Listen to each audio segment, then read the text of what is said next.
Hey guys, tonight we're taking a slow, sleepy walk back through time to a bug-filled, soggy little island where a few Dutchmen once swapped some shiny trinkets for what would become one of the most expensive plots of land in the world, Manhattan. You're standing there, ankle-deep in swamp mud, mosquitoes buzzing like tiny dentists in your ears, watching a history-defining deal go down.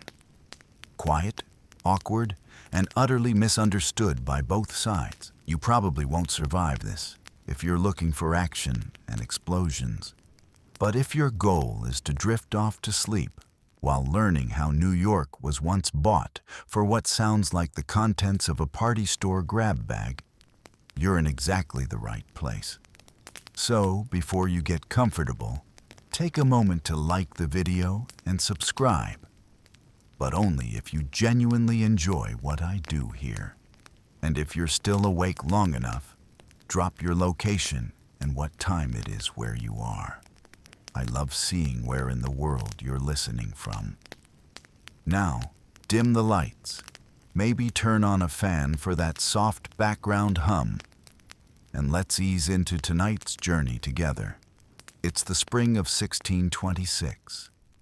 You trudge through a dense forest, your boots soaked through and your cloak doing absolutely nothing against the humidity.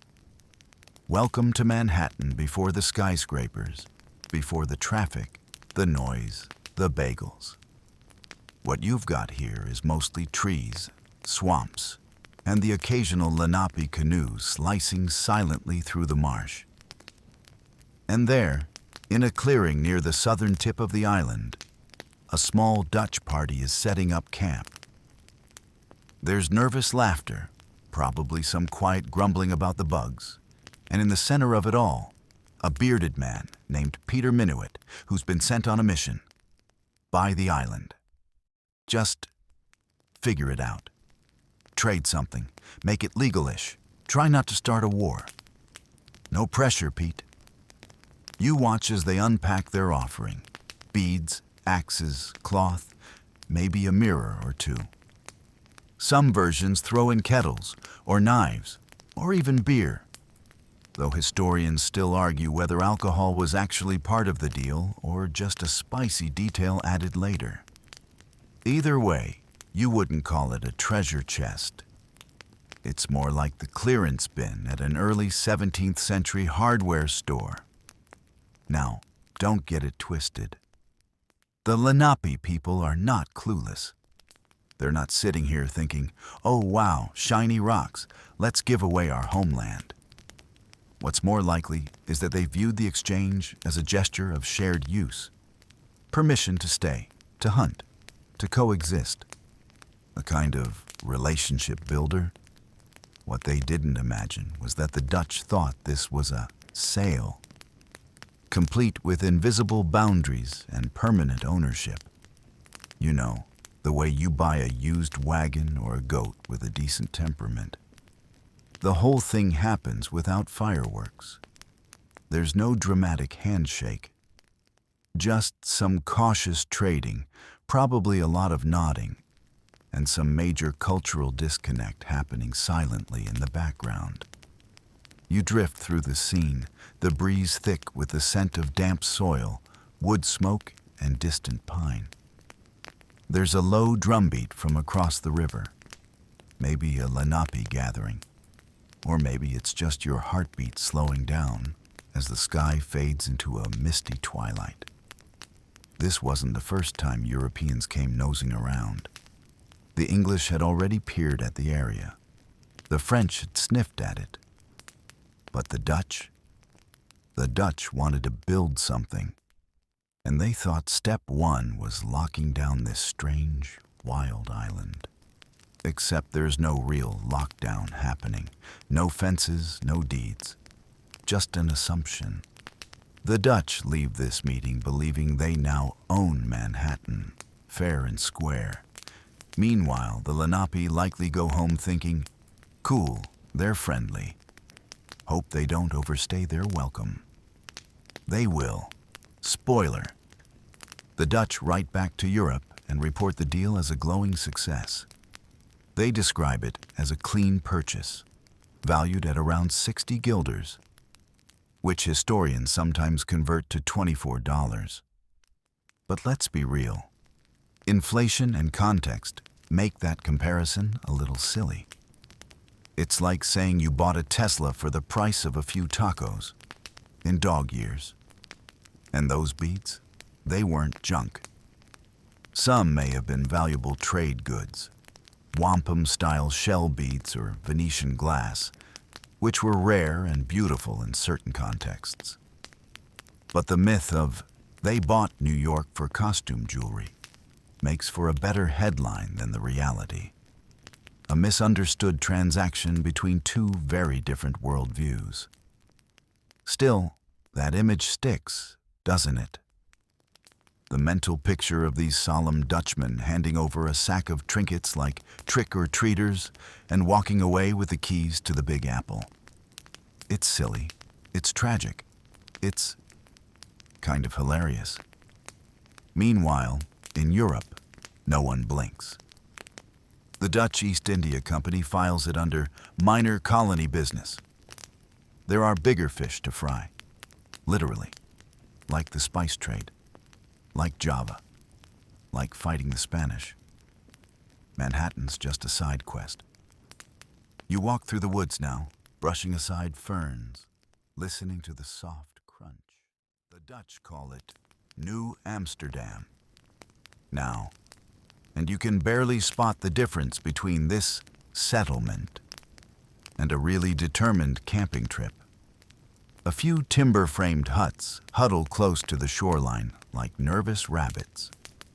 There's a half-built fort that looks more like an overambitious log pile, and a small wooden warehouse where the company stores its precious fur pelts. Mostly beaver, because yes, back then, beaver hats were the absolute pinnacle of fashion. You weren't really someone unless your head screamed aquatic rodent luxury. You stroll slowly through the dirt path, or what they optimistically call a road. Every few feet you hear Dutch being muttered under breath, often with the tone of someone who just realized they forgot to pack their winter socks.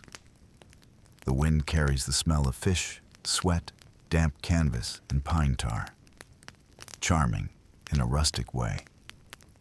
There's no grid, no plan, just survival. The Dutch West India Company thought this venture might become something, or at the very least, that it would help them muscle in on the fur trade. But right now, it's all splinters and mosquitoes. The Dutch weren't the only ones interested in the region. The English are hovering nearby like impatient neighbors peeking over the fence. And the French? They've already gone deeper inland, building alliances, cozying up with tribes, setting up trade posts. Everyone wants a slice of the New World pie, and no one brought forks. As you pass the settlement's central clearing, you spot Peter Minuit again, the man who bought Manhattan. He looks tired, not the "I need a nap" kind of tired, but the kind that says, "I just tried to explain property law to people with an entirely different concept of land." You can't help but admire the patience, or the delusion. Minuit wasn't just winging it. He had a plan, or something resembling one.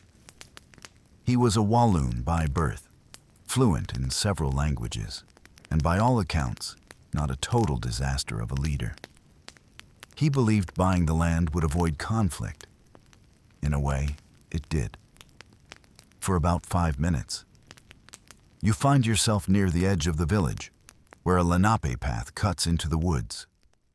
2 young boys, one Dutch, one Lenape, are tossing stones into a puddle together, giggling in that universal kid language way that bypasses politics completely. For a brief moment, it feels like this all could work. A shared space, a mutual experiment. But back in the adults-only section, things are getting complicated. The Lenape are already noticing the Dutch are a bit clingy. They don't leave. They build more stuff. They cut down trees without asking. The rivers get busier. There are fences now, small ones, but symbolic. A subtle message written in timber. This part is ours. The Dutch, on their side, start acting like landlords at a backyard barbecue. Friendly, yes, but also deeply confused why no one is paying rent.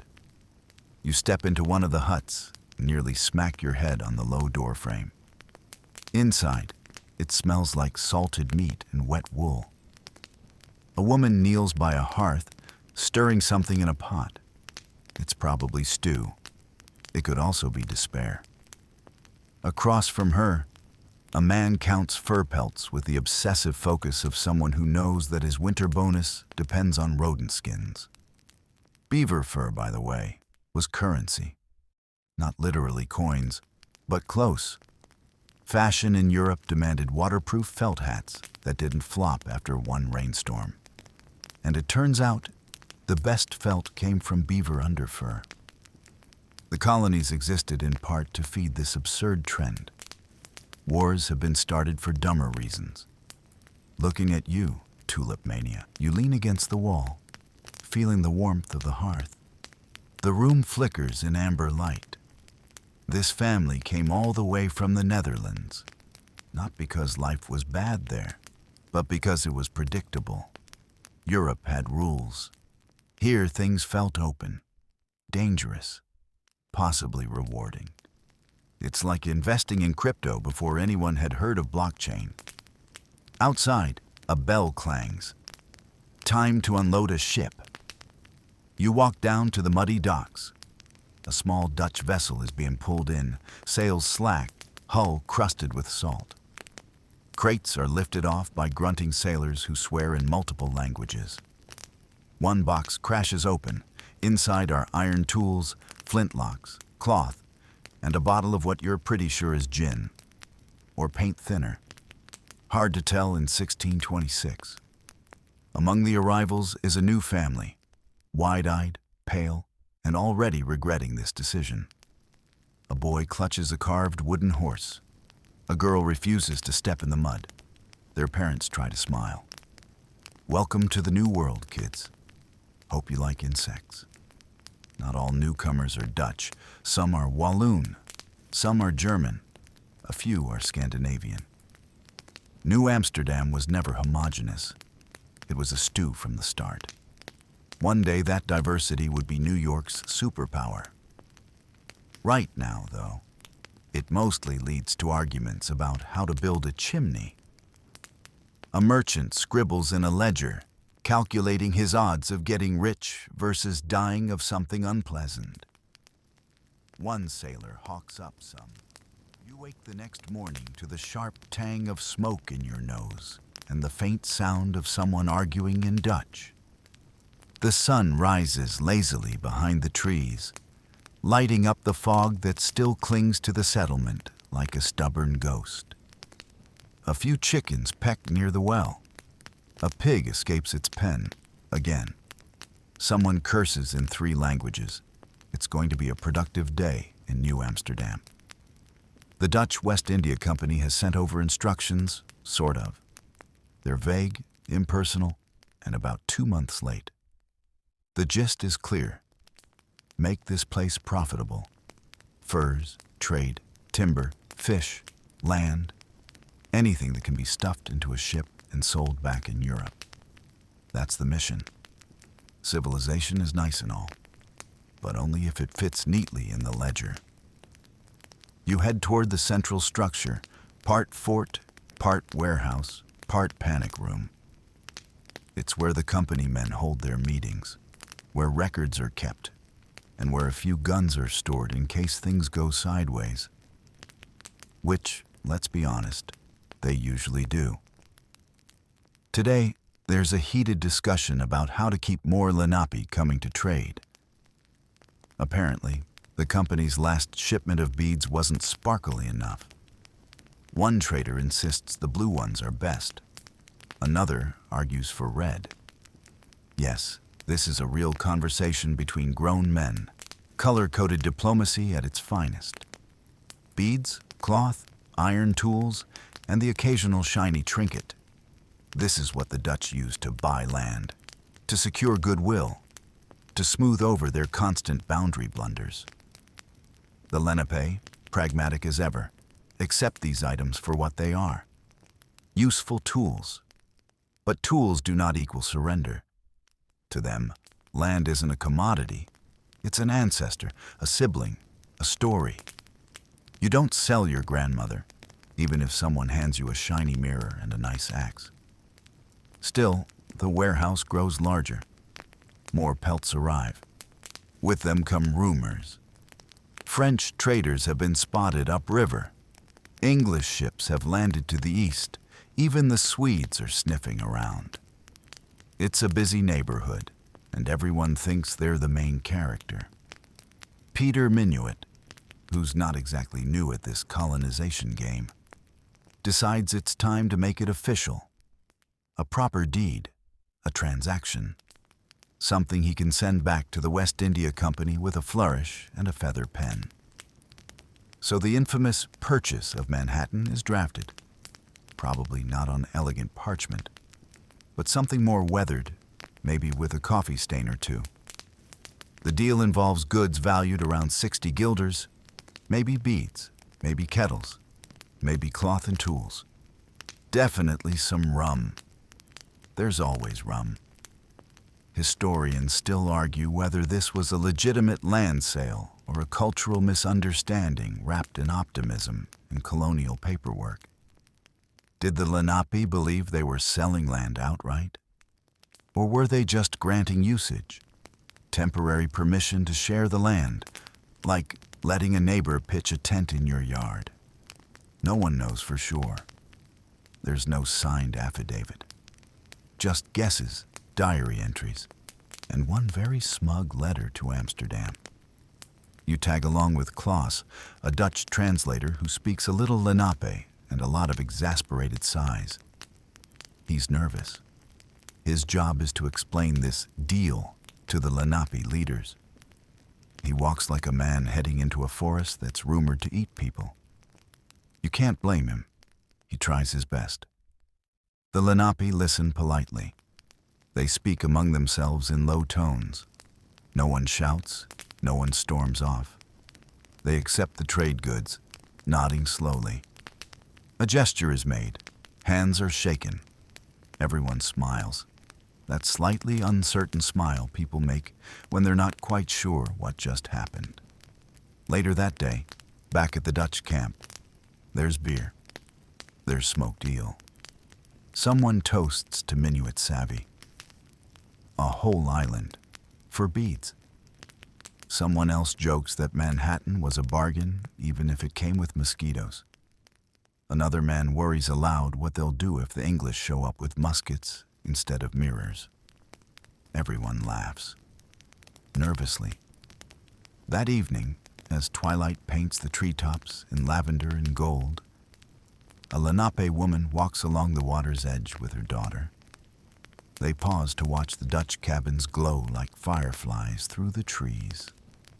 She tells her daughter not to be afraid, but not to be too trusting either. She remembers the quiet before the ships arrived. The fish that once swam closer to the shore, the birds that no longer sing near the settlement, the trails now edged with unfamiliar footprints. Back at the Dutch outpost, you wander to the dock. The tide rolls in. The moon glints off the East River, calm and still. For a fleeting second, it looks like peace, like coexistence, like they've done something noble. There were no battles after all, no bloodshed, just a deal, a trade, hands shaken, paper signed. But under the stillness, the ground has shifted. The Lenape aren't fools. They've seen this before with other tribes, other settlers. The handshakes grow firmer, then colder. The fences get taller. The paths become private property. The rules begin to change. The very next morning, A Lenape man, blink awake in the dark. The fire's gone cold, and the early morning air clings to your skin like damp linen. Somewhere beyond the settlement, a woodpecker taps out a rhythm that's both comforting and vaguely annoying. Another day in New Amsterdam begins, not with fanfare, but with chores, sweat, and the distant groan of someone realizing their boots are still soaked from yesterday. The island is changing. Its rhythms, its sounds, even its smells. What was once a dense forest and marshy haven for turtles, eels, and those delightfully bitey midges has started to resemble something more European. Sort of. The settlers are trying their best. They've laid out streets, or at least stamped down dirt paths that wind crookedly between huts, cabbage patches, and the occasional suspicious puddle. The main square is barely more than a mud pit, where someone keeps trying to build a gallows. That feels a little too ambitious for a town that still doesn't have an actual bakery. You wander past a group of women hanging laundry between two trees. The sheets billow like tired sails. Someone complains about the smell of boiled cabbage again. Someone else grumbles about a stolen goat. That's the 5th this month. It's unclear whether the goats are being stolen, eaten, or just sick of colonial life and escaping into the woods to start their own society. You silently root for option 3. A ship arrives today, a rare event, and always chaotic. Word spreads like wildfire. Everyone rushes to the dock, eager for news, letters, maybe even candy. Mostly they get crates of salted herring and barrels of nails. But once in a while, a surprise sneaks in. A violin, a chessboard, a new breed of chicken that lays weirdly elongated eggs. It's the 17th century version of Amazon Prime, minus the customer service. Peter Minuit is visibly relieved. Ships mean attention. Attention means funding. And funding means his superiors back in Amsterdam won't accuse him of squandering company resources on a swamp full of noisy birds and passive-aggressive pigs. A shipment of Delft tiles arrives by accident, and someone jokingly starts building a tiled outhouse. It becomes a local point of pride and possibly the most over-decorated latrine in the New World. The newcomers stumble off the ship, tired, seasick, and disoriented. They're promised a fresh start, fertile land, and a peaceful home. What they get is uneven terrain, dodgy weather, and neighbors who communicate mostly in grunts and sighs. Still, they're grateful. Compared to the chaos of Europe, or plagues, wars, and really judgmental in-laws, this is paradise. You meet one of them, a young man named John who smells like hope and 2 months of damp wool. He asks if Manhattan always smells like fish stew and wood smoke. You tell him yes, and to get used to it. He laughs, then trips over a chicken. Welcome to America. Not everyone is thrilled about the influx of settlers, though. The Lenape grow increasingly wary. More fences, more land cleared, more noise. The Dutch don't mean to be invasive, necessarily. It just happens. Their houses spread like vines, slowly at first, then suddenly everywhere. The Lenape trails are now Dutch roads. Their fishing spots now claimed docks. The rhythm of the forest shifts, made off beat by hammers and hooves. There's a new dispute every other day. A Lenape woman walks into town to trade fish and leaves furious, shouting about being shortchanged. A settler claims his pigs are being spooked by phantoms. Another insists a spirit cursed his chimney because he didn't leave out honey for the forest gods. You'd laugh, but the chimney did collapse. Historians still debate the true intentions of Peter Minuit. Was he a thoughtful negotiator, genuinely seeking harmony? Or was he simply a company man, doing his job, checking boxes, and making sure the balance sheets looked good? There's no diary entry confessing either way.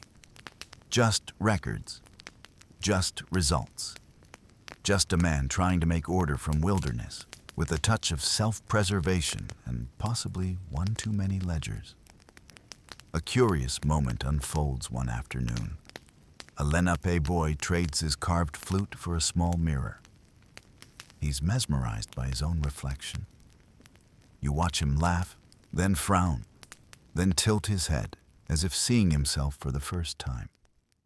A small, quiet exchange. But something about it stays with you. These aren't just objects. They're cultural collisions. It's not just a mirror. It's an introduction to a new way of seeing. And he walks away clutching it like a secret. Meanwhile, the Dutch are trying, truly trying, to build a windmill. It's a noble goal with deeply comedic results. Half the materials go missing, and the blades spin the wrong way for a full week. You watch someone try to fix it using string, hope, and what appears to be a shoehorn. They end up breaking 2 ribs and renaming the project the Devil's Fan. The town votes to use it as a warning against over-engineering. The settlement is becoming increasingly segmented. The upper ranks dine on imported cheese and dried peaches. Everyone else eats what they can grow or catch. There's tension, not explosive, but simmering. Like the stew that's been boiling for 4 days straight and still tastes like despair. Someone tries to spice it up with crushed pine needles. That person is now banned from communal cooking. One of the company clerks tries to implement rules. No public drunkenness. No trading firearms with the Lenape. No wandering into the woods without permission. The settlers, naturally, ignore all of it. One man is caught trying to distill his own liquor from parsnips. It smells like betrayal and shoe polish. He names it Liberty Water. No one is surprised when he goes blind for 3 days. When he regains sight, he swears he saw a vision of a bear doing taxes. People are concerned, but not surprised. Meanwhile, John, the wool-scented newcomer, is trying to start a garden. You help him dig a few furrows. The soil is stubborn, rocky, and filled with roots. He swears the seeds are cursed. You tell him all soil in Manhattan is cursed, especially the stuff near the latrine. He appreciates the honesty and plants his carrots elsewhere. At night, the forest feels closer. The trees loom, their branches whispering things in languages too old to translate. Someone swears they heard drums last night. Someone else claims they saw a glowing figure near the creek. The stories spread. You pretend not to believe them, but you find yourself sleeping with a knife close at hand. John tells you it's probably just the wind and too much cabbage before bed. You nod, but don't believe him. The chickens aren't helping. One of them keeps perching on your roof and crowing at precisely the wrong hour. You suspect it's doing it on purpose. John suggests roasting it. You remind him that it's the only thing keeping the rats out of his carrot patch. The chicken, now named Captain Chaos, seems proud of its dual role as guard and menace. Back in town, they're drafting new rules, actual laws. They want order, control, predictability. But with so many nationalities crammed into a muddy proto-town, things get lost in translation. One rule against unruly conduct is interpreted as a ban on dancing. Another law meant to prevent property disputes accidentally bans fences entirely. Bureaucracy, it seems, is as timeless as the stars, and equally confusing. Yet amid the chaos, something real is forming. The settlers start planting tulips. A tiny church rises with walls so thin it shudders every time someone sneezes.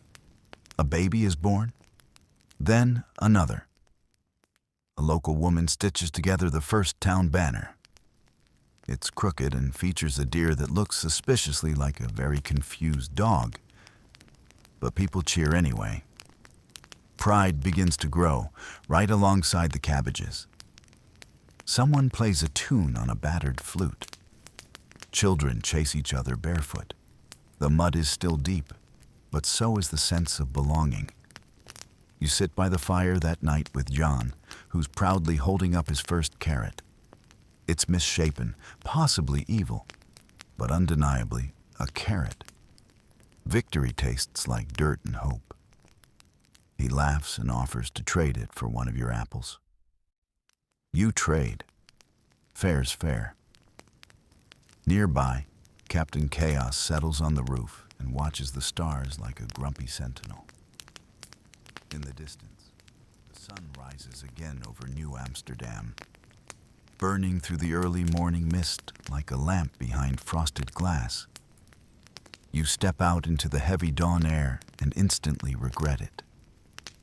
The humidity hits you like wet wool. Your shirt clings, your boots squelch from yesterday's rain, and the mosquitoes. They're already celebrating with breakfast, namely, you. You shuffle toward the fort, past a settler who's trying to invent a homemade repellent using bear fat and crushed garlic. It sort of works.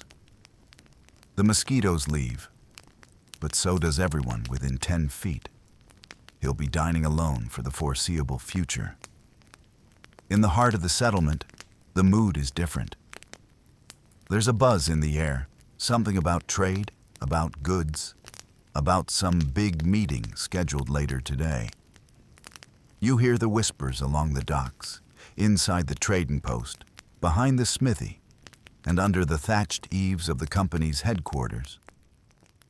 It's not your average barter and beads morning. Number something formal is brewing. Let's rewind a little. See, trade isn't just a side gig in New Amsterdam. It's the pulse of the place. The Dutch West India Company didn't send ships and supplies and men halfway around the world to build a pretty fort and watch sunsets.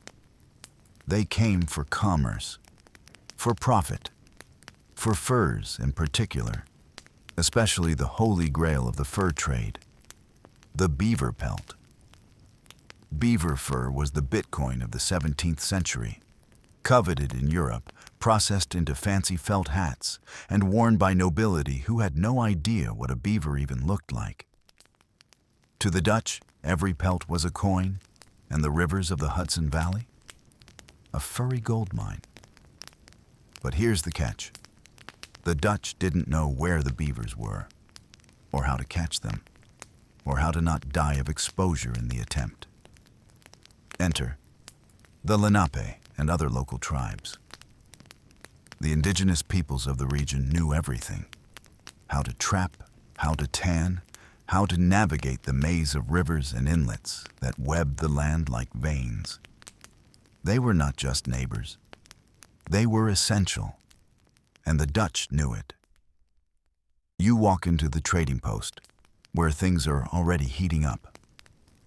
A company official stands behind a crude wooden counter, scratching furiously at a ledger. He has the permanent squint of someone who mistrusts math and everyone who uses it. Across from him, a Lenape man waits patiently, expression unreadable, arms crossed. Behind them, a settler is loudly trying to trade a broken clay pipe for a beaver pelt. The Lenape trader picks up the pipe, examines the cracked bowl, and mimes smoking it. Then, in a theatrical move, he pretends to keel over dramatically. Everyone laughs, except the settler, who promptly slips on fish brine and falls into a barrel of salted eels. Again. You move on before you're pulled into the cleanup crew. But beneath the slapstick moments, this trade is no joke. These transactions are the very bones of the colony. The Dutch bring beads, cloth, iron tools, kettles, even mirrors. Items mass-produced in Europe, often of marginal quality. But here, they're marvels. Imagine holding a polished brass mirror for the first time. Seeing your own face reflected back, it must have felt like magic. And yet, historians still argue whether these exchanges were fair or exploitative. The common narrative says the Dutch swindled the indigenous peoples. But that's only part of the picture. The Lenape weren't naive. They understood value, just in different terms. A steel axe, for instance, could replace a full day's labor of sharpening stone. A cooking pot could free up hours of fire tending. Glass beads? They could serve as ceremonial gifts, fashion, or markers of status. To the Dutch, it was junk. To the Lenape, it was transformative. There's a fringe story, half fact, half myth, that one sachem once refused a musket, claiming it was cursed with metal sickness. No one knows exactly what that means. Maybe the shape disturbed him. Maybe it was the smell. Or maybe he just had good instincts. Guns were never just tools. They shifted power, tipped balances. So, back to today. There's a new energy crackling through the colony. A more official kind of trade is coming, one that involves paper, signatures, and the illusion of permanence. Peter Minuit, the Director General, is inside the company building pacing the wooden floorboards like a man on a countdown. He's planning to do something symbolic, bold, and profitable. He's going to buy the island of Manhattan. You pause at the window and peek in. A map is spread out across the table, roughly drawn, stained with ink and what might be gravy. Surrounding it are lists of goods: cloth, awls, kettles, beads, hatchets. Nothing particularly flashy, but combined, they tally up to an estimated 60 guilders, roughly $24 by modern reckoning. Though converting across 4 centuries is about as scientific as estimating a cat's opinion. Inside, there's a debate over what to include in the purchase bundle. One assistant insists on including 2 pewter mugs. Another argues for brightly dyed wool. A third proposes adding a small, rusty anchor just to pad the value. Minuit vetoes the anchor, but allows a box of mirrors. You glance over the inventory. It's mismatched, oddly charming, like a yard sale of colonial desperation. Yet this jumble of goods is about to become the core of a legend that will echo for centuries. But here's the wrinkle. The Lenape don't think in deeds and sales and permanent ownership. To them, land isn't something you buy. You use it. You share it. Maybe you grant access or hunt in turns. But to sell the ground beneath your feet, the trees you've sung to, the river that raised your children, that's not a trade. That's something else entirely. Most likely, the Lenape saw this purchase as an agreement to share or to coexist, not a full surrender, not exile, and certainly not a final, legal transfer. Some historians believe the deal wasn't even made with the correct group. The Canarsie, possibly from across the East River, might have accepted the goods, because they didn't actually live on Manhattan. It's like someone paying your cousin for your apartment while you're still living in it. An impressive trick, but not legally binding in any modern court. Yet Minuit writes home triumphantly. The deed is recorded, in Dutch. The goods exchanged. The ink dries. You're there on the shoreline when the moment happens. There's no grand speech, no signing ceremony like in the movies. Just 2 groups standing on uneven ground, offering what they each consider valuable. The Dutch hand over goods. The Lenape accept them. They smoke. They nod. One Dutch clerk jots down a note. The island of Manhattan now belongs to the company. He scratches his head afterward, muttering something about no receipt, but shrugs it off. That night, as the last light dips below the pine-lined ridges, you sit with a few settlers by the fire. One's whittling a spoon. Another is writing letters by candlelight. Across the fire, an elder Lenape man smokes slowly, saying little, watching everything. The forest around you hums. Frogs croak softly. Somewhere in the distance, drums begin, a steady rhythm echoing across the dark river. You wonder if they're marking the trade, or laughing at it, or simply living. Someone asks the Lenape man what he thought of the deal. He smiles faintly and says, "The land does not move. People do." You chew on that for a while. Further inland, a group of Dutch soldiers is trying to build a cannon platform with mixed results. One of them accidentally drops a cannonball on his own foot, screams a brand new curse word into existence, and instantly earns a nickname: Stomp Toes John.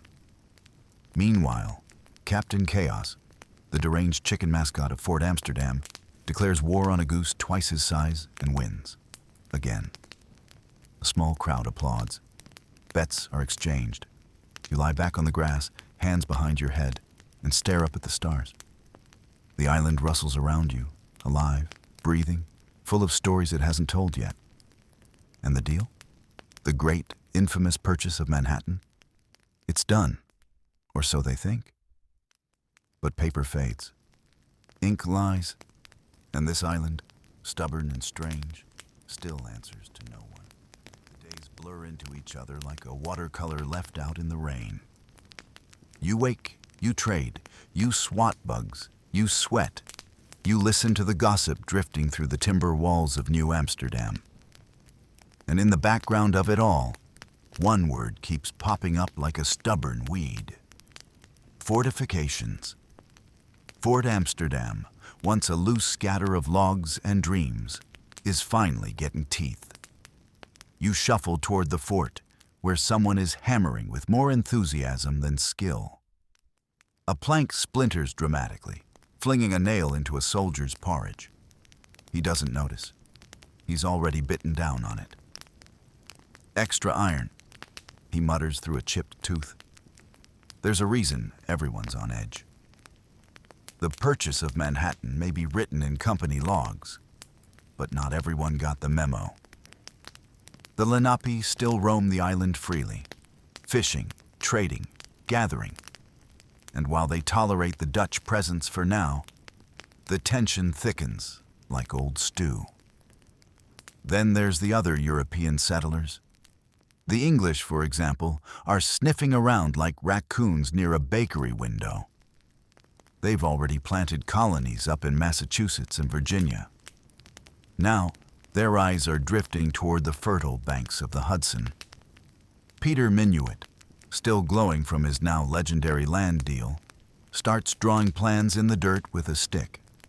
Fortify this. Wall off that. Dig a trench here. Just in case, he says, which, in colonial language, means definitely soon.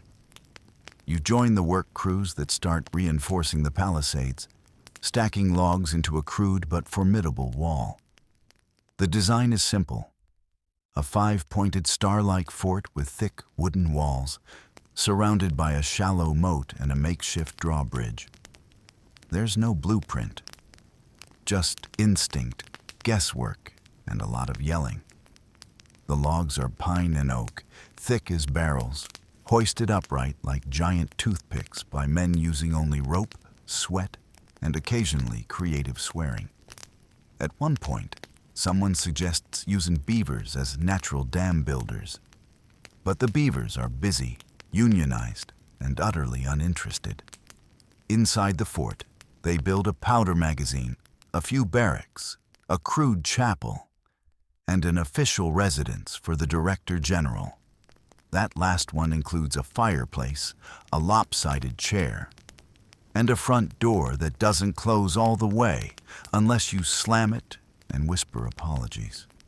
You help haul stones to line the base of the walls. It's hard, dirty work.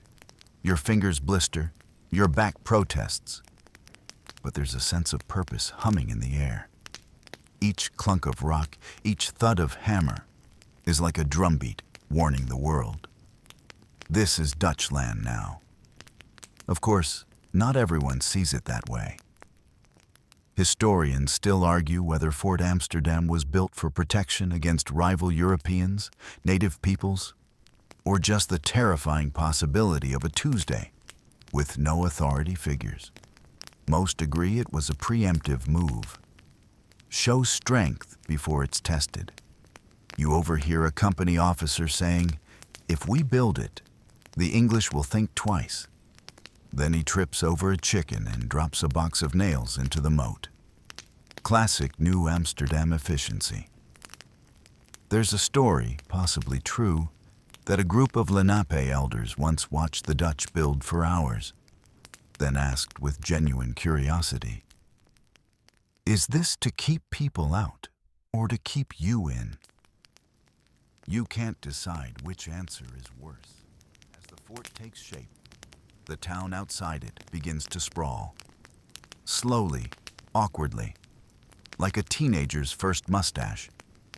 Houses are going up, a chaotic blend of Dutch thatch roof cottages, makeshift lean-tos, and mud-plastered walls. There's no zoning, no urban planning, just a series of guesses. Streets bend for no reason. Alleys loop. One house has a pig pen in the front yard and a chapel in the back. The population is rising. New settlers trickle in. Farmers, artisans, runaway sailors, adventurers, and a few people who look like they got on the wrong boat and decided to just go with it. With them comes culture, language, food, disputes. At one tavern, you witness a full argument over cheese. Specifically, which wheel of Gouda is the most authentique. A fight breaks out. Someone gets slapped with a fish, and somehow it ends with a wedding. Another night, someone hosts an impromptu theater performance. The lead actor forgets his lines halfway through and improvises by pretending to be a possessed goat. Critics call it emotionally ambitious.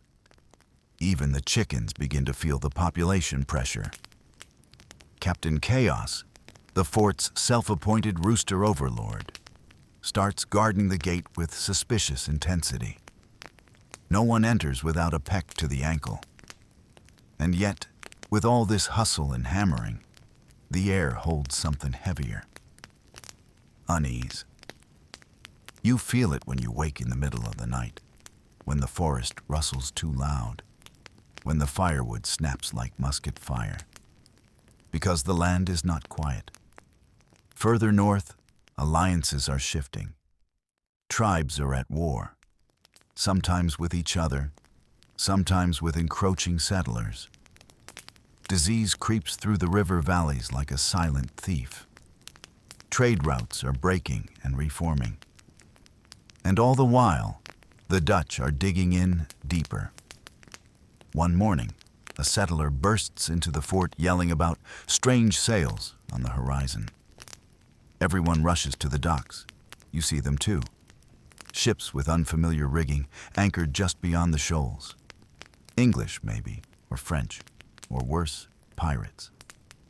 The fort braces for trouble. Cannons are uncovered. Powder is checked. Muskets are handed out.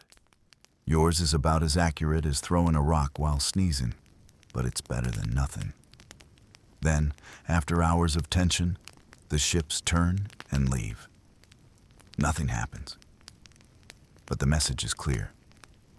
You're not alone out here, and everyone's watching. Later that week, a trader tells you about a neighboring settlement that was disappeared. Everyone gone. No signs of struggle, no blood, just silence. Another fringe story? Maybe. Or maybe a warning. In response, the company orders a curfew. All lanterns extinguished after dark, all doors barred.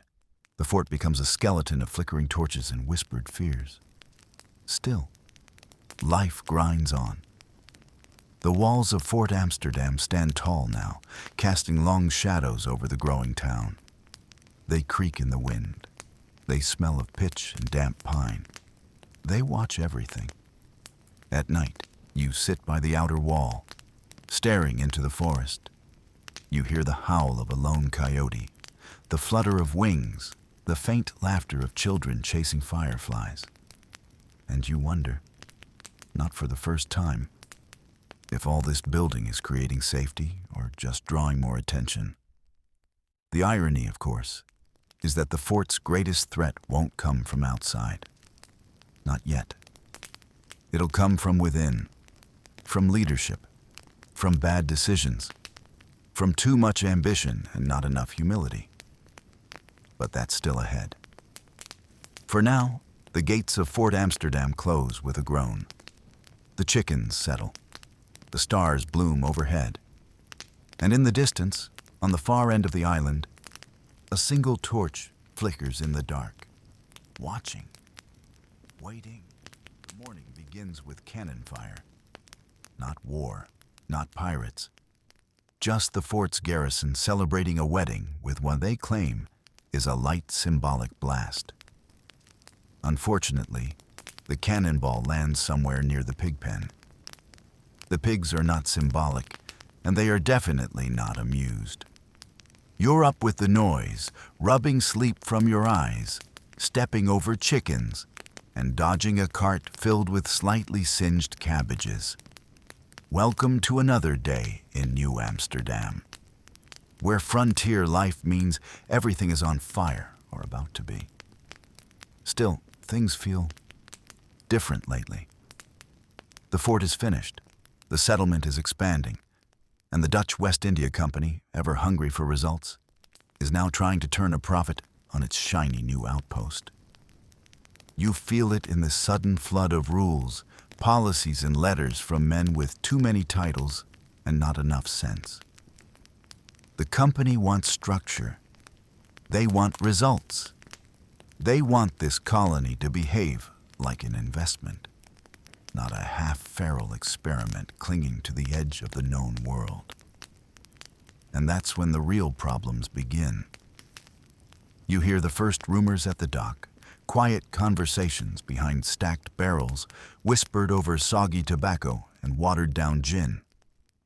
Peter Minuit, the man who bought Manhattan, the face of the colony, is being recalled.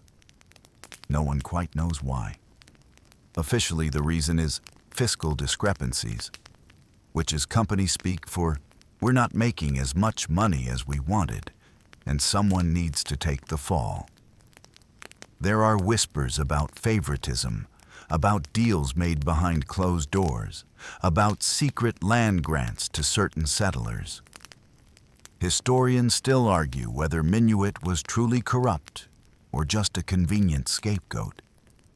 Either way, he's summoned back to the Netherlands in 1631. 1 minute he's running the colony, the next he's waving from the stern of a ship, his coat flapping dramatically in the wind, probably wondering what just happened. You watch him go with a strange twist in your stomach. He wasn't perfect, nobody here is, but he kept things together. He bought time, and now someone new is coming. Well, not exactly new. Enter Wouter van Twiller. He's 28, soft around the edges, and about as intimidating as a bag of turnips. His uncle is a bigwig in the company, which is probably how he got the job. He arrives with trunks of books, a fondness for claret, and a habit of mispronouncing Lenape words so badly they start nicknaming him Von Twist's tongue. He also brings bureaucracy. You now need permits to trade, permits to build, permits to fish, and, somehow, permits to own permits. A farmer gets fined for letting his goats wander near the fort. a baker is told his oven violates fire safety. You accidentally cough near the company office and receive a formal notice requesting your silence between the hours of 9 and 5. Van Twiller means well, you think. He's just hopelessly out of his depth.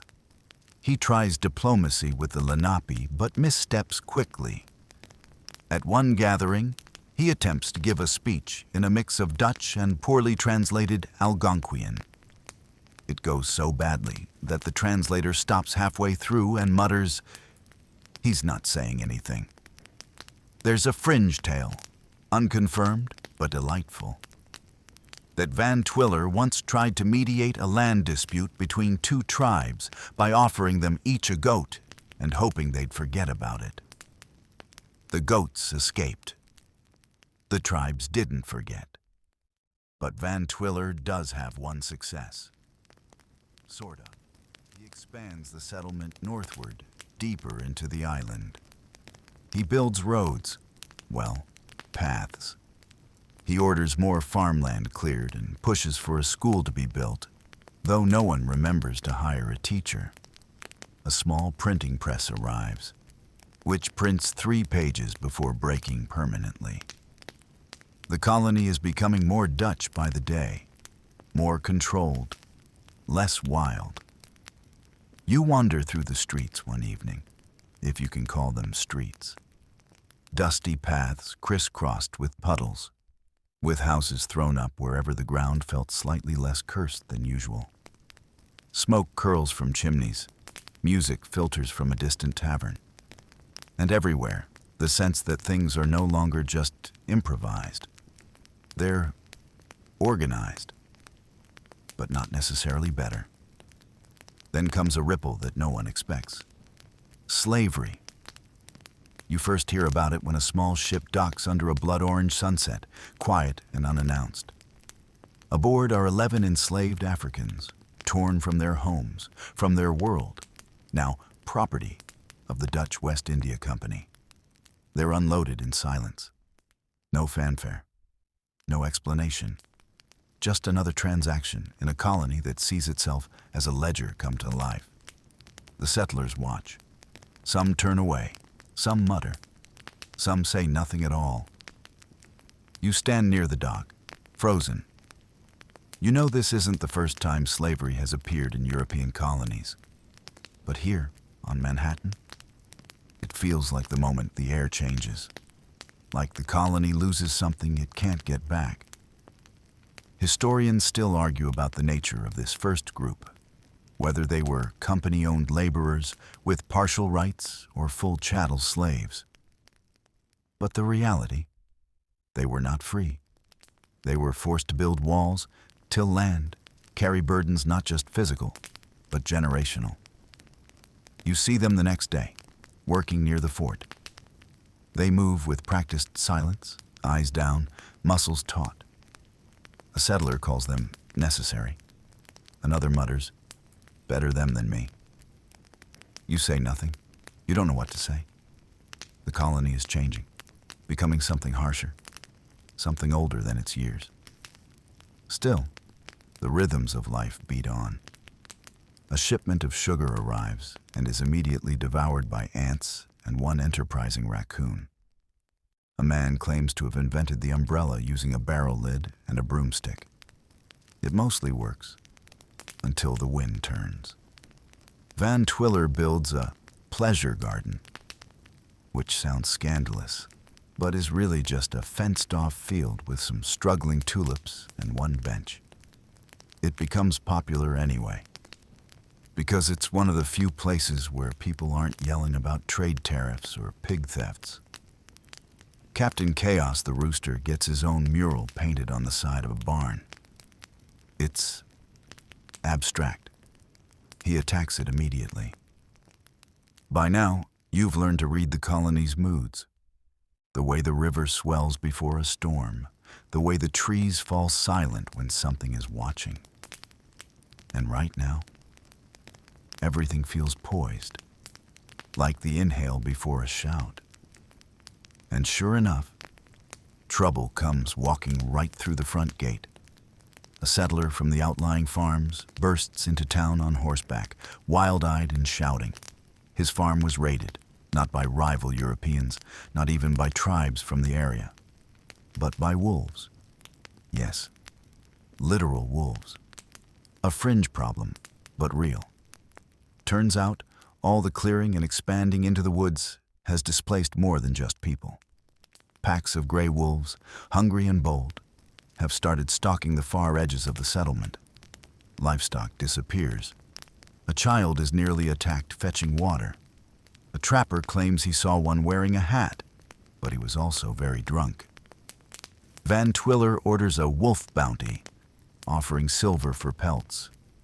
It works, sort of.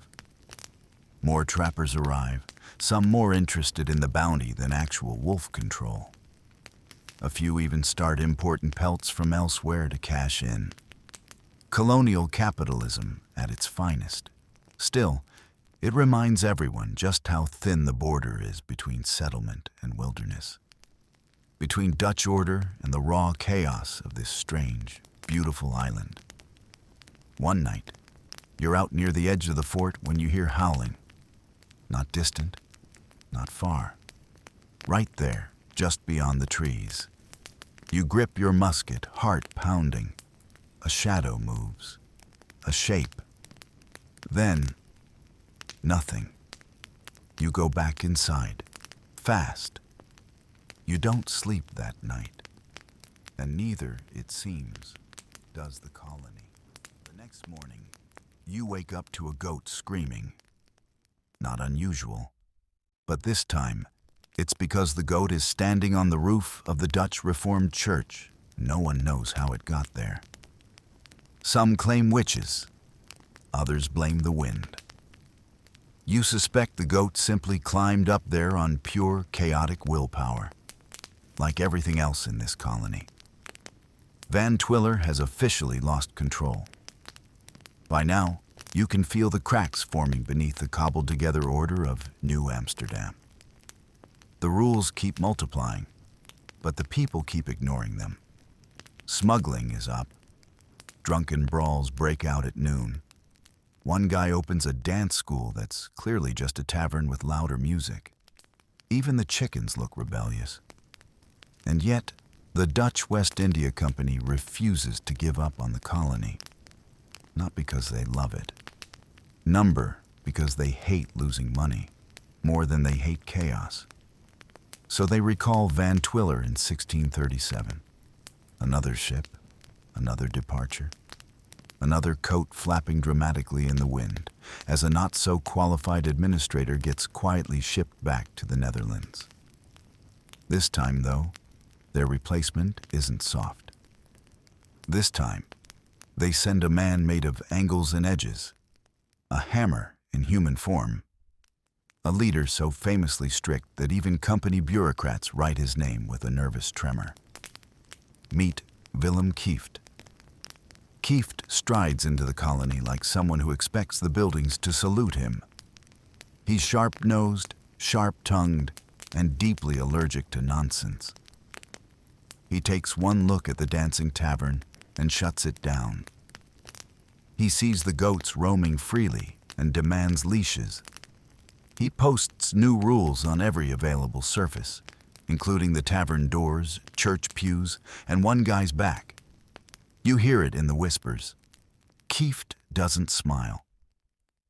He fines people for sneezing too loud. He once made a man apologize to a chair for sitting down too hard. Whether true or not, the message is clear. This is not a man here to make friends.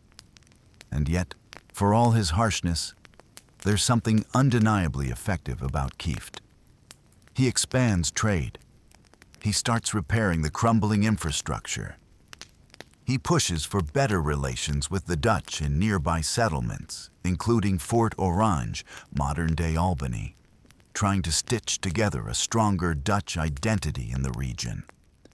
But where Kieft truly leaves his mark, burns it really, is in his dealings with the native peoples. By this point, tensions are rising fast.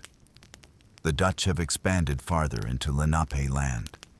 trade has grown more aggressive. Some settlers ignore agreements, cut down sacred groves, or refuse to pay agreed-upon tolls along river routes. The Lenape, understandably, are angry.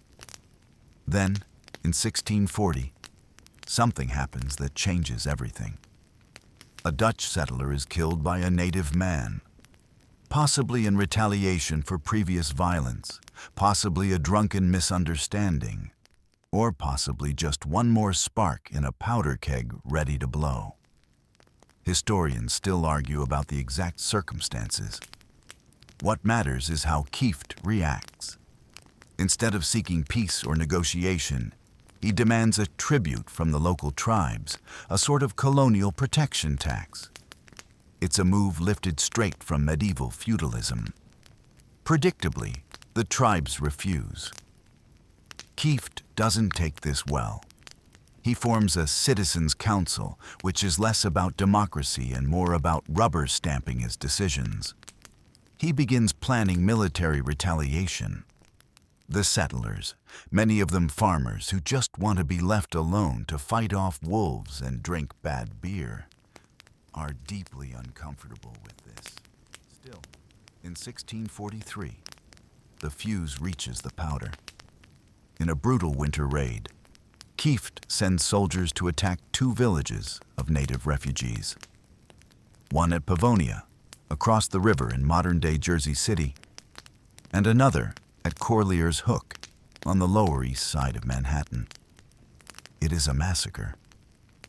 More than 100 Lenape are killed, many of them women and children seeking shelter from rival tribes. The attacks are unprovoked, unannounced, and utterly catastrophic. You hear the screams, even from the fort. You see the torches glowing on the horizon. And you know, immediately, that this was a mistake. The colony wakes the next day in stunned silence. Even Kieft seems rattled, if only slightly. The settlers, horrified, send letters of protest back to the Netherlands. One of them is penned by the colony's only official preacher, who describes the bloodshed in terms that make company board members gag into their brandy. And then the retaliation begins. Tribes up and down the Hudson unite in fury. Farms are burned. Outlying settlers are killed. Supply lines are cut. The roads are no longer safe. The forests are traps. The rivers, once full of trade, now echo with the sounds of war. It becomes known as Kieft's War, though many settlers call it the Stupid War, or that thing that should never have happened. You try to stay alive. You move closer to the fort. You help dig trenches, reinforce palisades, ration grain. The air smells of gunpowder and fear. A local farmer, eyes hollow, tells you how his barn was torched in the night by people he once traded with. He doesn't blame them. He blames Kieft. He lit the match, he says, and now we all burn. There's a fringe story that during the worst week of the conflict, a dog wandered into the fort carrying a human hand. No one asked whose. They just stared. Even the animals seemed disturbed. Captain Chaos, usually unflappable, starts nesting under the cannon instead of in the coop. A raccoon steals a musket. It's not loaded, but still disturbing. The war drags on for years. No side wins. Everyone loses. The Lenape lose lives, land, and leaders. The Dutch lose trust, trade, and hundreds of settlers. Entire farms are abandoned. Crops rot in the fields. The colony shrinks. It's hard to fall asleep at night now. Every creak sounds like footsteps. Every gust of wind becomes a war cry. You remember how, just a few years ago, this place felt wild and strange, but full of promise. Now, it feels like a graveyard still pretending to be a town. By 1645, after countless deaths and unmeasurable grief, both sides are exhausted. A peace treaty is signed. No grand ceremonies, no parades, Just a bunch of scarred people agreeing to stop killing each other, for now. But the damage is done. And Kieft, he's recalled to the Netherlands. Even the company has had enough. He boards a ship, reportedly without ceremony, without friends, and, if rumors are true, without being allowed a farewell goat. Fate has the final word. His ship sinks off the coast of Wales. Everyone on board is lost. Some settlers say it was divine judgment. Others just nod grimly and go back to rebuilding. You sit one night by the water, watching the moon ripple across the Hudson. The town is quiet. Too quiet. There's no celebration in survival. Just the knowledge that you're still breathing, still walking, still here. But so is the colony. Bruised, smaller, hardened, and still being watched. By tribes in the trees, by nations across the sea, and by the tide itself, which remembers everything. The silence after war is its own kind of storm. You notice it in the way people move, more slowly, with a kind of weary caution. Children no longer run wild through the paths of New Amsterdam. They walk close to their mothers, eyes scanning the edges of the trees. The market opens again, but fewer stalls stand open. There's always one empty, just in case it needs to be packed up quickly again. You too move slower now. It's not fear exactly. It's memory. And maybe guilt. You wonder how many of your neighbors didn't make it through the madness of Kieft's war. You wonder if the land even wants you here. But the company doesn't wonder. It acts. Even before Kieft's body sinks beneath the Welsh waves, the Dutch West India Company decides it needs a new leader. Someone smarter, tougher, more organized. Someone who can repair the mess and turn this backwater fire hazard into a functioning colony again. They find their man, Peter Stuyvesant. The name is like a drumbeat, loud, firm, maybe a little off-key.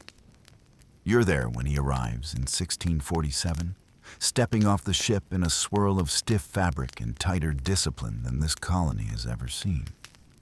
His hair is slicked, his coat is spotless, and his right leg is wooden. He lost it in battle, they say. Shot clean through while storming a Spanish fort in the Caribbean. Now, he walks with a carved wooden peg, rumored to be painted with the colors of his regiment. The children call him Old Silver Leg. He does not find this amusing.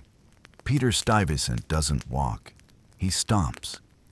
Every boardwalk creaks a little louder under him. You know exactly where he is at all times in the fort, by the echo of that peg leg smacking against the floor. It's like colonial Morse code. Coming, coming, coming. Us. And when he speaks? Oh boy, he uses words like bullets. Short, sharp, and impossible to ignore. His voice is nasal, clipped, and absolutely unamused by the current state of the colony. He's horrified by what he sees. There's a tavern on every corner, goats in the chapel, and one settler who's turned his house into a nightclub for chickens. Okay, technically it's a coop with music, but still, Stuyvesant orders it dismantled immediately. He begins issuing proclamations like a man possessed. No more Sunday drinking. No more trading without a license. No more chickens inside company buildings. You hear one poor man got fined because his beard was too French. And yet, as exhausting as he is, the colony improves. The streets get paved, or at least less muddy. The fort gets a facelift, with real walls, real gates, and fewer termites. A post office opens. A school gets a real teacher. There's even talk of establishing a proper court system. You start to believe, just maybe, this place might finally become what it always wanted to be. But order comes at a price. Stuyvesant has no patience for dissent. When a group of Lutherans tries to hold a private religious gathering, he fines them and threatens exile. When a Quaker arrives and starts handing out pamphlets, Stuyvesant has him arrested, whipped, and deported. He claims it's for the moral health of the colony. Most people know it's just control. Historians still argue whether Stuyvesant's iron-fisted rules saved the colony or simply squashed its soul. Either way, he's not going anywhere. You work near the docks now, unloading barrels, watching ships come and go. Trade is growing. More ships from the Netherlands, more goods, more people. New Amsterdam starts to feel less like a campsite and more like a capital. There's even a new name floating around. Wall Street. Not a financial district yet. Just a wall. Stuyvesant orders it built at the northern edge of the town in 1653. A palisade meant to protect against potential attacks, especially from the English up north. The wall is made of rough logs, 10 feet tall, with a narrow path running alongside it. You walk it sometimes, late at night, watching the stars, wondering if it's protecting you from something, or keeping you trapped inside something else. But Stuyvesant doesn't just fight religious freedom or hypothetical invaders. He also fights himself. In 1657, something wild happens. A group of settlers from the nearby village of Flushing, modern-day Queens, writes a petition. It's called the Flushing Remonstrance. And it might be the most beautifully rebellious document you've ever seen. It argues for religious freedom, specifically for Quakers, but also in general, on the grounds that love, peace, and liberty matter more than decrees. It's poetic. It's bold. It's signed by ordinary people who have had enough. And when it reaches Stuyvesant, he explodes. He arrests the signers, demands retractions, and stomps harder than ever through the colony. But the words are out there now. They hang in the air like a challenge, like a whisper of a better future. You read a copy by candlelight one night. It makes you feel something strange. Hope. Still, Stuyvesant pushes forward. He expands the colony westward. More farmland, more buildings, more laws. He fights with the Swedes in Delaware. He tightens trade controls. And he continues to grow the economy, all while ignoring the growing shadow just beyond the horizon. That shadow is England. You hear the name whispered at the taverns, in the back rooms of trading posts, in letters smuggled from Boston. The English are watching. Their colonies to the north and south are growing stronger. They look at New Amsterdam the way a hungry wolf looks at a slightly crispy goat. Stuyvesant knows it too, but he believes deeply that the Dutch can hold their own. And for a while, they do. Until 1664. A fleet appears in the harbor. English warships, their sails full, their cannons aimed directly at Fort Amsterdam. They carry a letter: surrender peacefully or be destroyed. Stuyvesant wants to fight. He limps up and down the ramparts, rallying soldiers, insisting they can win. He writes angry speeches and refuses to read the surrender letter aloud. He orders the walls manned, the cannons primed. But the people? They're done. After years of war, taxes, decrees, and not enough bread, they're not about to die for company profits. They beg him to stand down. The merchants fear losing their cargo. The farmers don't want their fields burned again. And so, with great reluctance, Peter Stuyvesant agrees. The colony surrenders. No shots fired, no blood spilled. The Dutch flag comes down. The English flag goes up. New Amsterdam becomes New York. named after the Duke of York, brother to King Charles II. You watch the flag flutter in the wind. It feels unreal, like someone changed the name of your entire life with a stroke of a quill. Stuyvesant retreats quietly to his farm on the outskirts of the city. He lives out his days there, grumbling about how the English ruined everything and probably drinking terrible beer. His peg leg, they say, still echoes through the garden. The English bring new rules, new faces, new names. But the bones of the Dutch colony remain. The street patterns, the trade routes, even the tolerance, however bruised, seeded by years of messy, chaotic survival. You're still here. And the city, whatever its name, keeps growing.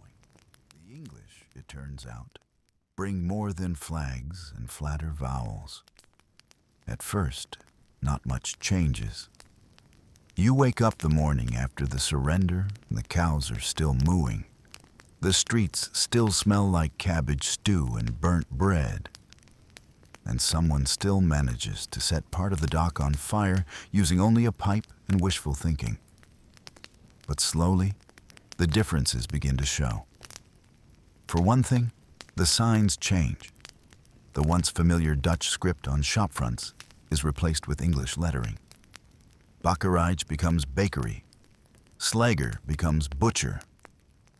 Your friend Jan now answers to John in official papers, and the old Fort Amsterdam?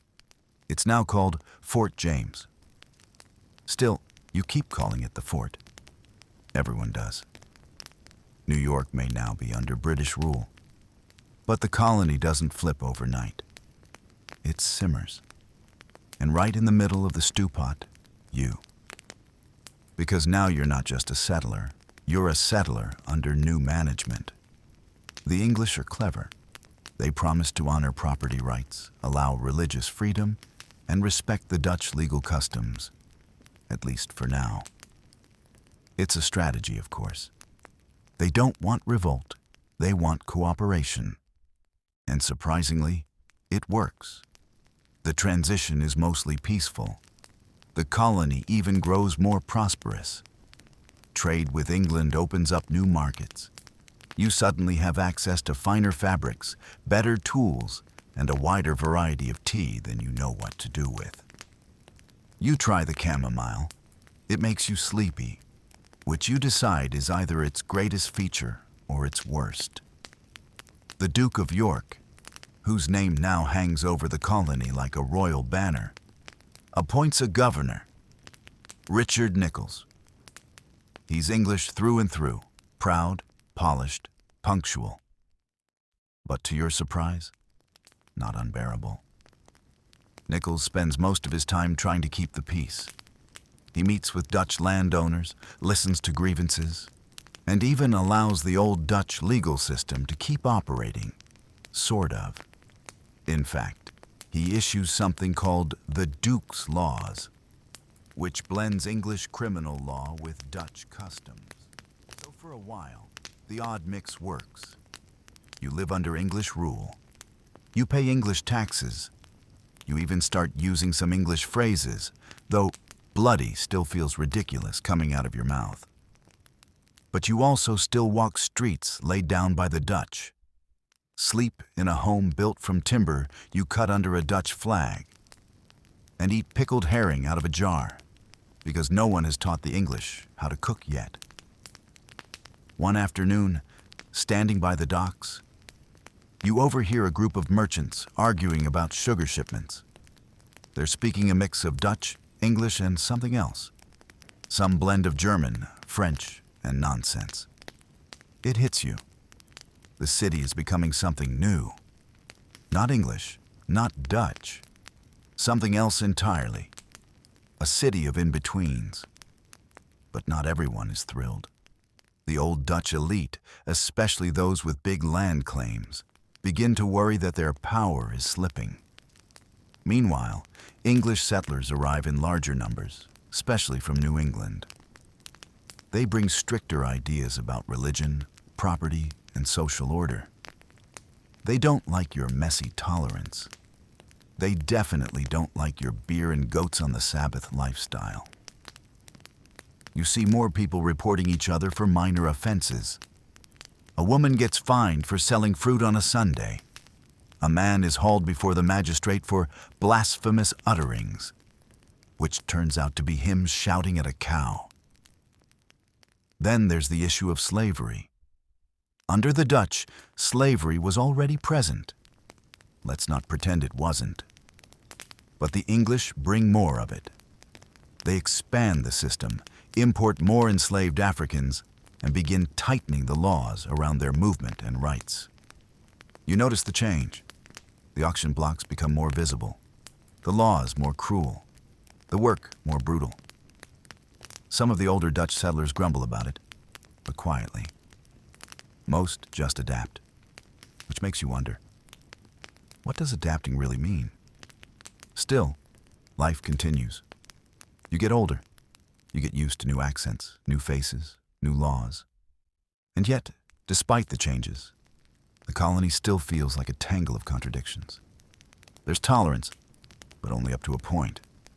Prosperity, but mostly for landowners and merchants. Stability, but also deep undercurrents of unrest.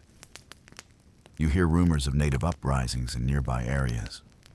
Tribes who refuse to be pushed any farther. Skirmishes break out along distant borders. Soldiers are dispatched. Treaties are signed, then broken. The pattern continues. And in 1673, everything flips again. War breaks out between England and the Netherlands. For a brief, bizarre period, Dutch warships appear in the harbor and take back the city. Just like that, New York becomes New Orania. You blink and wonder if someone slipped something into your stew. The Dutch briefly retake the colony under the command of Admiral Cornelis Evertsen and Captain Anthony Colve. They re-establish Dutch laws, refly the orange banner, and throw a very awkward parade involving 6 musicians and a goat that doesn't want to be there. But it doesn't last. In 1674, just a year later, the Treaty of Westminster ends the war, and the colony is handed back to the English. The flags change again, and you, standing on the muddy edge of a city that's now bounced between empires like a badly behaved goat, are left to wonder, what's next? The city keeps growing. New neighborhoods appear, more ships arrive. You hear about far-off places like Virginia and Carolina. You trade fur for spices, spices for coins, coins for paper. And every few years, something changes again. New rulers, new taxes, new ways of measuring grain. But you've learned something important. This place, whatever it's called, whoever rules it, is becoming unstoppable. It's not about a name or a flag anymore. It's about energy, about velocity, about ambition. This city, built on trade and stubbornness and too many goats, is slowly becoming the beating heart of something much bigger. The Dutch may have started it, the English may now rule it, but the city itself, it belongs to no one and everyone. And you? You're still here, still walking these muddy streets, still dodging chickens and rude wind, still squinting at the horizon, wondering what tomorrow brings. And the crazy part?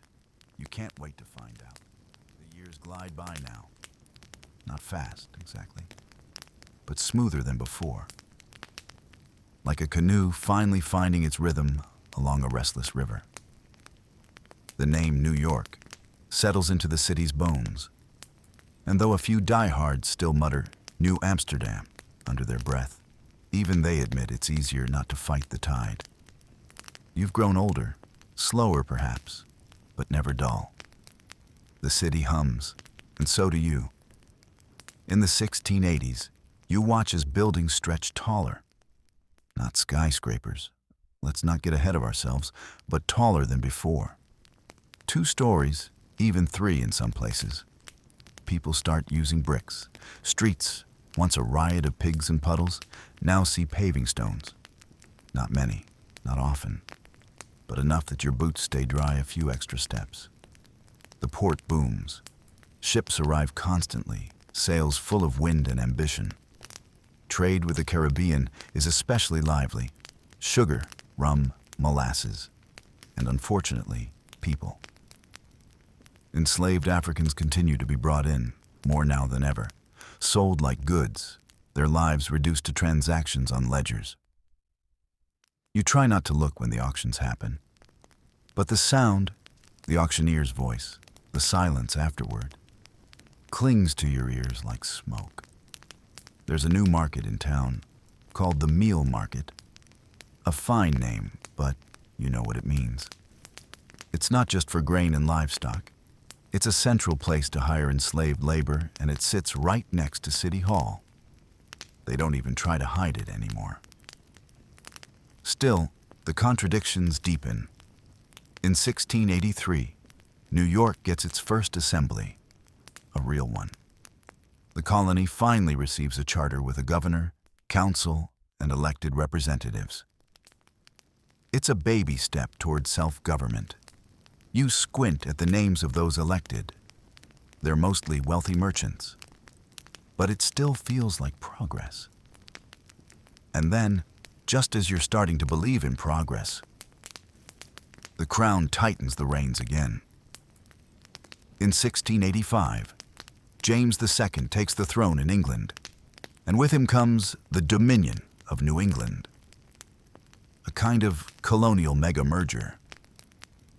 Massachusetts, Connecticut, New York, and others are forced together under one royal government. The man appointed to oversee it all? Sir Edmund Andros. You meet him once, or at least glimpse him as he rides through the streets on horseback. He looks exactly like you'd imagine.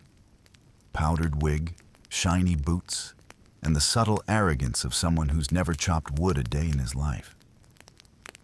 Andros rules with a velvet fist, polite but firm. He suspends assemblies, pushes taxes, bans town meetings. People grumble, quietly at first, then louder. The merchants are especially unhappy. And you? You're tired of feeling like a pawn in someone else's empire-building board game. So when 1688 arrives, and England suddenly erupts in revolution, the Glorious Revolution, they'll call it later, you feel the tremor all the way across the ocean. King James is ousted. William and Mary take the throne, and chaos follows. In New York, power suddenly becomes a hot potato. The royal governor flees, the colonists are left leaderless, and into the vacuum steps Jacob Leisler. Leisler isn't nobility. He's a German-born merchant, a militia captain, and, most importantly, he's willing to take charge when everyone else is hiding behind their barrels. He declares himself the head of a new government, claiming to defend the Protestant cause. He takes over Fort James, organizes militias, starts writing letters like he's already on the coinage. And you? You're watching all this with a mixture of excitement and dread. Because Leisler may be bold, but he's also divisive. Some love him. The poor, the working class, the disillusioned. To them, he's a hero. A man of the people standing up to elite corruption. Others hate him. The merchants, the wealthy landowners, the English loyalists. To them, he's a power-hungry fraud with delusions of grandeur.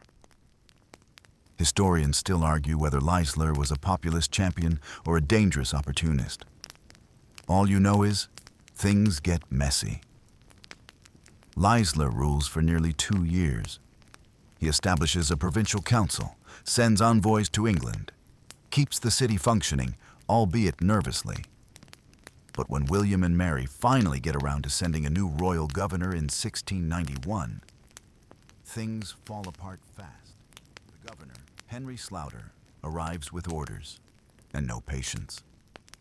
Leisler refuses to step down, claims he wasn't officially notified. It's a classic I didn't get the memo move, and it backfires horribly. Slaughter has him arrested, tried, convicted of treason.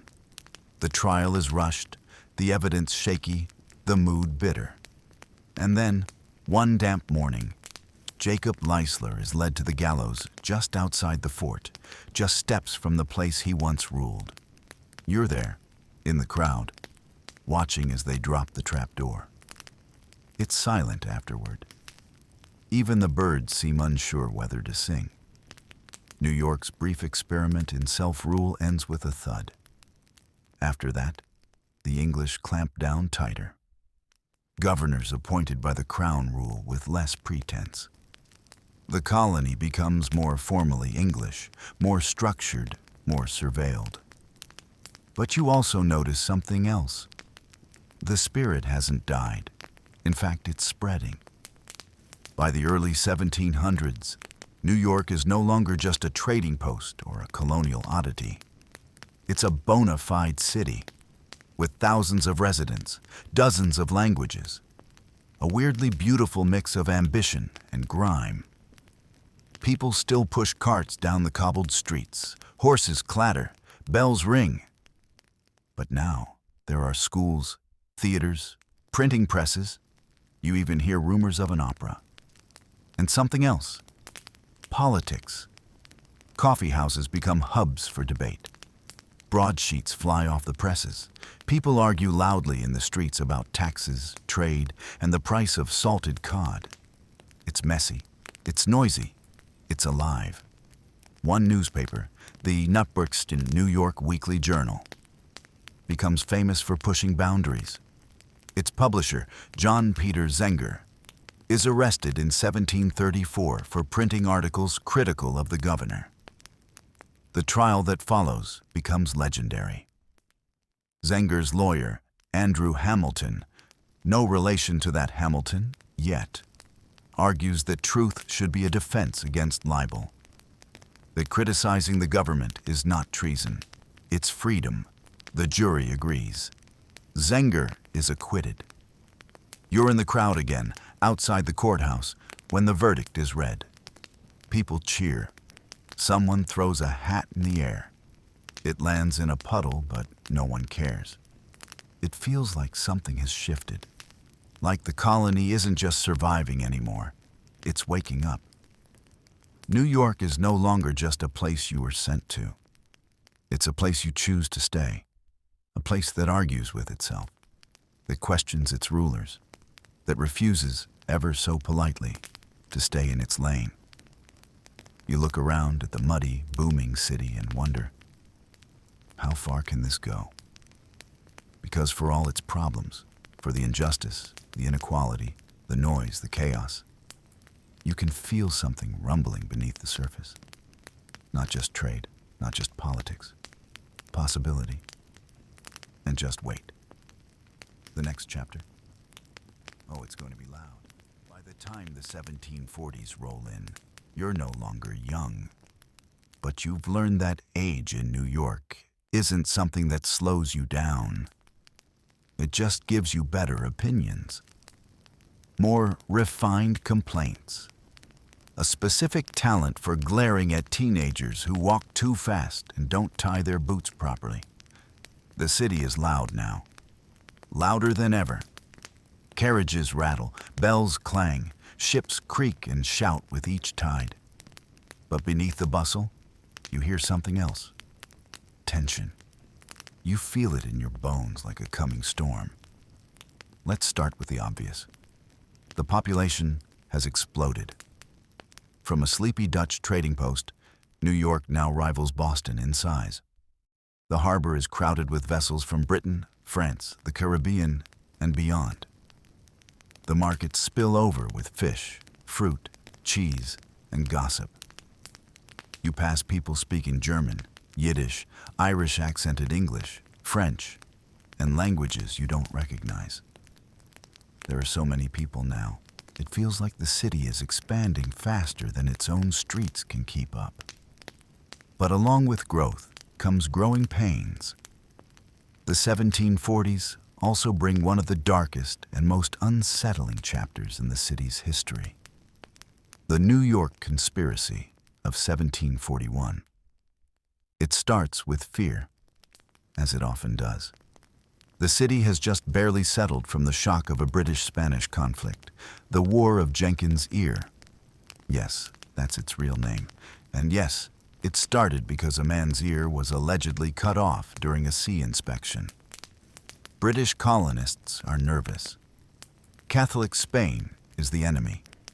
There are rumors of Spanish spies and enslaved Africans plotting revolt. Then fires begin breaking out, one at Fort George, another near the warehouse district, then another at a tavern, a bakery, a hayloft. Within weeks, a dozen mysterious fires rage across the city. No one can explain them. So, naturally, people panic. And when people panic, they look for scapegoats. Authorities begin arresting enslaved people, then poor whites, then anyone who was seen speaking to anyone else within suspicious distance of any flames. Trials begin. Testimonies are wrung out like damp rags, often under duress or in exchange for pardons. One of the key witnesses is a teenage servant named Mary Burton. Her story changes with each telling, but her accusations spark a wildfire of their own. She names dozens of people, both enslaved and free, as conspirators in a plot to burn down the city and kill the white population. The result is devastating. By the end of the summer, over 30 people, mostly enslaved Africans, have been executed, burned at the stake, hanged. Others are banished from the colony forever. Historians still argue whether there was ever a real conspiracy. Some believe there may have been whispered plans for resistance. Small groups of enslaved people talking about revolt, as they had every reason to do. Others believe the entire thing was a fever dream of paranoia, built from fear, racism, and political insecurity. You watch it unfold with mounting dread. The city you've grown to love. This boisterous, brawling place full of fishmongers and printers and pickpockets turns inward, scared of its own shadow. And then, the city moves on, as it always does. But you don't forget. You keep seeing the scorch marks long after they fade. Keep remembering the names that were shouted in court, even as the buildings those people once lived in get knocked down and replaced. There's no formal apology, no monument, just silence. Still, even in the midst of turmoil, life presses forward. The 1750s usher in a new obsession, enlightenment. You find yourself at gatherings in candlelit parlors where men with powdered wigs debate Locke and Montesquieu, where women, sharp and shushed, pass notes and opinions just out of sight. The idea of liberty is beginning to sneak into conversations not as a luxury, but as a necessity. Printing presses are busier than ever. New Yorkers read newspapers like they read the weather, daily, hungrily, and with more commentary than is probably necessary. Political cartoons begin popping up, crude, clever, and sometimes indecipherable, unless you're already in the know. Then comes the French and Indian War. You'd hoped you'd be done with wars, but no such luck. This one, part of the wider 7 Years' War, pits the British colonies against French forces and their native allies. It's fought mostly in the wilderness, but New York plays a critical role as a base for British troops. The streets fill with redcoats. Soldiers bivouac in warehouses, sometimes in private homes. The Crown expects loyalty and payment. Taxes go up. Supplies are requisitioned. More and more of your neighbors grumble about being treated like servants to an empire they barely feel part of. You see the discontent in the eyes of apprentices. Hear it in the whispered jokes of merchants. Feel it in the cold way the taverns go quiet when a British officer walks in. The war finally ends in 1763, and Britain wins. Hooray, technically. But instead of relief, the aftermath brings more control. To cover the war's enormous cost, Parliament begins imposing new taxes on the colonies. First comes the Bast Sugar Act, then the Stamp Act, then a whole buffet of others, each one less popular than the last. You pay them, you grumble. But others go further. Protests erupt. Effigies are burned in the streets. Crowds gather outside the homes of tax collectors, sometimes with pitchforks, sometimes with drums, always with strong opinions. It starts to feel like the city is humming again, but this time not with trade or growth. With anger, restlessness, fire. You meet a man named Alexander McDougall, a radical printer with ink-stained fingers and a gleam in his eye. He writes anonymous pamphlets denouncing British tyranny. You help him distribute them under cover of night, slipping them between barrels and behind shutters. Every week, it seems, there's another group forming. The Sons of Liberty, the Mechanics Committee, various neighborhood assemblies, all talking about rights, taxes, freedom. One night, you join a crowd at the Liberty Pole, an actual wooden pole raised in the Commons, what will one day be City Hall Park. It's a symbol of resistance. The British soldiers keep chopping it down. The colonists keep raising it back up. By now, you can feel something coming. It's not just rebellion, it's transformation. Even the most cautious among you start talking about independence, not as a fantasy, but as a real, terrifying possibility. And yet, part of you still walks the old Dutch streets in your memory. You remember Peter Minuit's ridiculous purchase, the goats, the early days of crooked houses and windmills, the quiet moments when it was just a town, trying to be a home. Now, that sleepy trading post is a city caught between empires. And the next time someone tries to rule it, they're going to have to fight harder.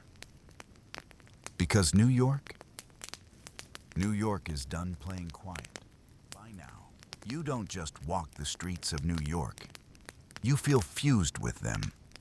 Every crooked cobblestone, every creaky door, every alley that echoes louder than it should. It all pulses with the memory of who you've been and what you've watched. And now, in the late 1760s and early 1770s, those streets begin to tremble. Not from earthquakes or fires this time, but from marching boots, shouted slogans, hushed conspiracies. The kind of noise that builds when a city stops asking for freedom and starts demanding it. You're there when the Townshend Acts are passed in 1767. More taxes, this time on essentials like glass, paint, and tea. The British really know how to pick things people actually use. The reaction? Predictable and loud. Colonists begin to boycott British goods. Women meet in spinning circles, weaving homespun cloth to replace imported textiles. Merchants lock up their ledgers and promise not to order British stock. Taverns brim with speech after speech, ale-fueled declarations of liberty toasted with pewter mugs and raised fists. You join the crowd that marches to the Liberty Pole again. It's the fourth one now. British troops keep chopping it down like it's their full-time job. But the colonists? They just keep putting it back up. Taller, thicker, more stubborn than ever. Historians still debate whether the Liberty Pole was just a wooden stick or the emotional center of New York's revolution. Either way, you see what it does to people. They're proud of it, They protect it like it's sacred. The British soldiers, stationed in the city to enforce these new laws, don't appreciate the symbolism or the defiance. So the tension escalates. Fist fights break out, then scuffles, then riots. In 1770, just days after the infamous Boston Massacre, a clash erupts in Golden Hill just south of present-day Wall Street.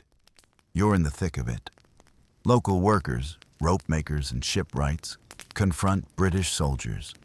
Words are exchanged, then blows. Bayonets flash. Blood stains the snow. It doesn't reach Boston levels of notoriety, but make no mistake, New York has its own bloody prelude to rebellion. After that, you stop trusting silence. Even a quiet evening feels like it's just waiting to explode. Then comes 1773, and you know what that means. The Type Act. Not technically a new tax, but it gives the British East India Company a monopoly on tea sales in the colonies. It's less about tea, really, and more about principle. And you, like everyone else, are done being pushed around over principle. Boston stages its famous Tea Party. But New Yorkers, they aren't far behind.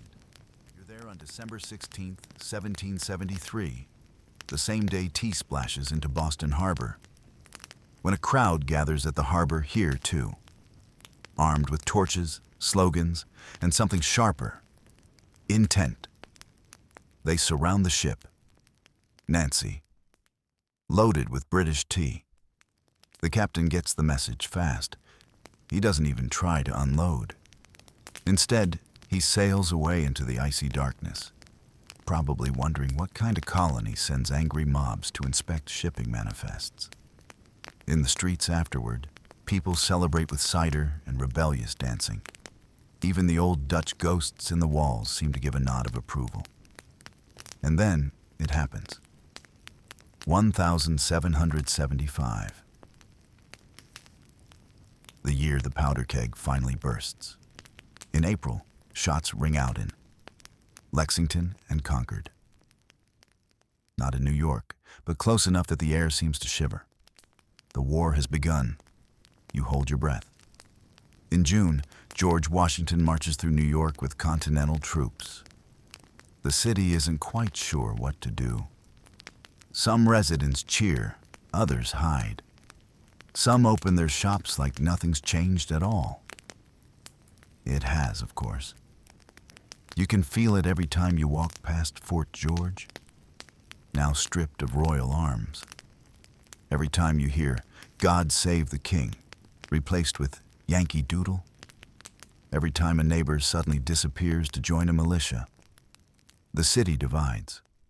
Some are patriots, ready to break free from Britain. Others are loyalists, still clinging to the familiar chains of monarchy. Families split, friendships crumble. Even churches hold whispered services on opposite sides of the debate. You watch the confusion grow, like fog rolling in off the river. No one knows what tomorrow looks like anymore.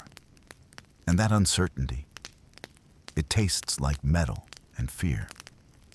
Then, in July 1776, news reaches New York that the Continental Congress in Philadelphia has done the unthinkable. The Declaration of Independence. It arrives by courier. Then, it's read aloud to the public in Commons Park. You're there, of course, sweating in the midsummer heat, heart racing as Thomas Jefferson's words are shouted over the crowd. Life, liberty, and the pursuit of happiness.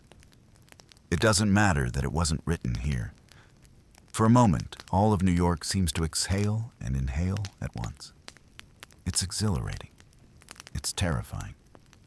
And it's war. Just days later, a group of patriots pull down the statue of King George III from Bowling Green. They melt the lead into musket balls.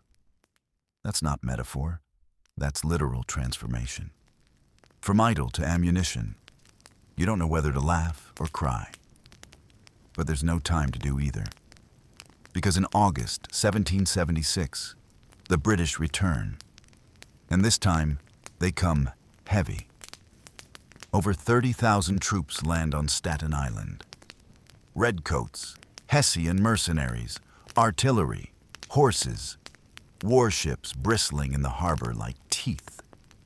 You look out from a rooftop and see the sails crowding the horizon. It looks less like an army and more like a judgment. The Battle of Long Island follows fast. Washington's troops are outnumbered, outmaneuvered, and barely escape under cover of fog and miracle. Brooklyn is lost. Manhattan is next. Within weeks, New York is in British hands, and it will stay that way for 7 long years. This is not the heroic part of the story. This is the exile, the occupation, the gritting of teeth and swallowing of pride. British troops quarter in homes. Loyalist spies roam the streets. The city becomes a fortress and a prison.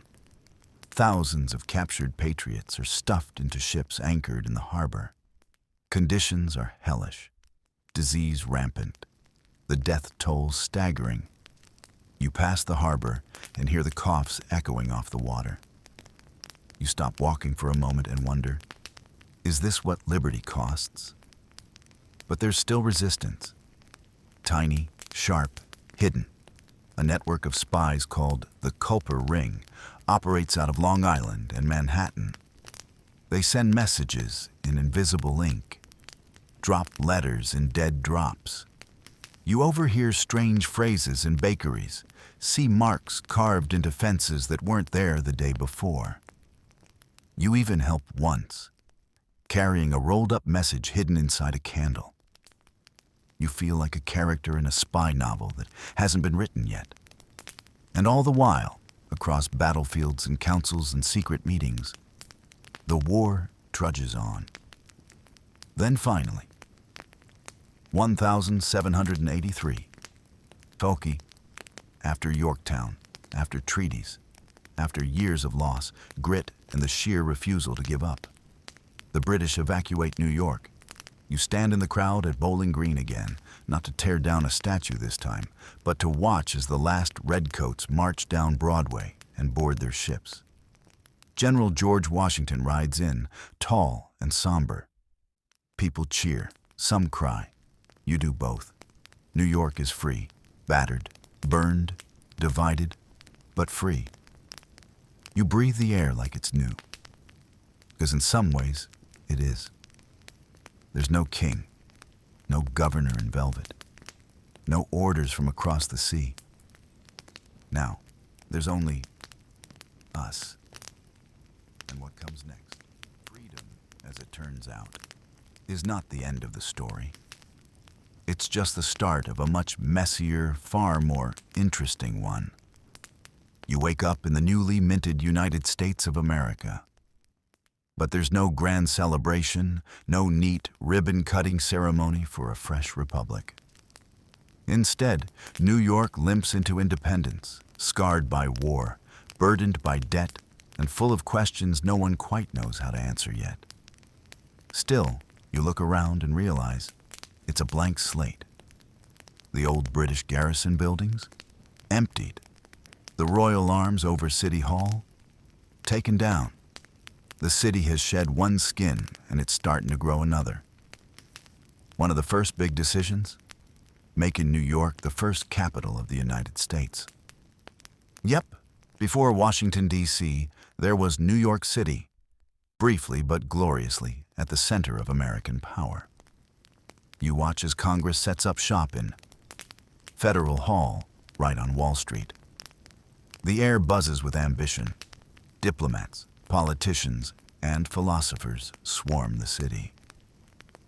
George Washington takes the oath of office here in 1789, standing on a balcony, right where traders once haggled over beaver pelts. And you're in the crowd, of course. You squint up at him, tall, solemn, and looking slightly overwhelmed. You don't blame him. No one really knows what a republic is supposed to look like yet. Everyone's kind of improvising. You overhear debates in coffee houses about how much power the president should have, whether a national bank is a good idea, and whether calling someone Your Excellency makes them sound like a cartoon villain. Spoiler: Washington goes with a more modest Mr. President. But New York's time as the capital is brief, just 1 year. By 1790, the seat of government moves to Philadelphia, and eventually to the freshly minted swamp town of Washington, D.C. Still, that short tenure changes New York forever, because power leaves behind a scent, and New York has caught it. The city gets bigger, bolder, a little cockier. Wall Street becomes more than a name. It becomes the name of commerce, speculation, and increasingly, risk. You watch as brokers, men in powdered wigs and increasingly expensive waistcoats, meet under a sycamore tree outside 68 Wall Street. In 1792, they draft the Meister Buttonwood Agreement, an informal pact to regulate securities trading. It's the not-so-humble beginning of what will one day be the New York Stock Exchange. You don't understand all the numbers flying around, but you know this much. People who used to trade beaver pelts are now trading debt, futures, possibilities. And just like that, the city begins to hum with a new kind of ambition, sharper, faster, and more dangerous. Meanwhile, the streets change too. The old Dutch grid? Still there in patches, but the city starts to push upward and outward. Streets are straightened, piers are rebuilt. Whole neighborhoods seem to shift overnight. In 1811, city planners unveil the Commissioner's Plan, a bold and, let's be honest, slightly obsessive grid system that will reshape all of Manhattan.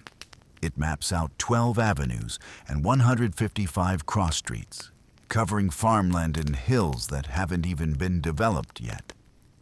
Historians still argue whether the grid was visionary or tyrannical, a triumph of modern planning or an erasure of character. But one thing's for sure: it gives the city a skeleton tough enough to carry the future. By now, you're older. Not ancient, but seasoned. You walk slower, think faster, and squint more suspiciously at anyone selling snake oil on street corners, which is, honestly, most people. You've lived through Dutch deals and British taxes, revolutions and declarations. You've watched empires rise and fall, sometimes within the same week. And yet, you're still surprised by what comes next. In 1707, a man named Robert Fulton Hunt unveils something that seems too ridiculous to be real. A boat powered not by wind or oars, but by steam.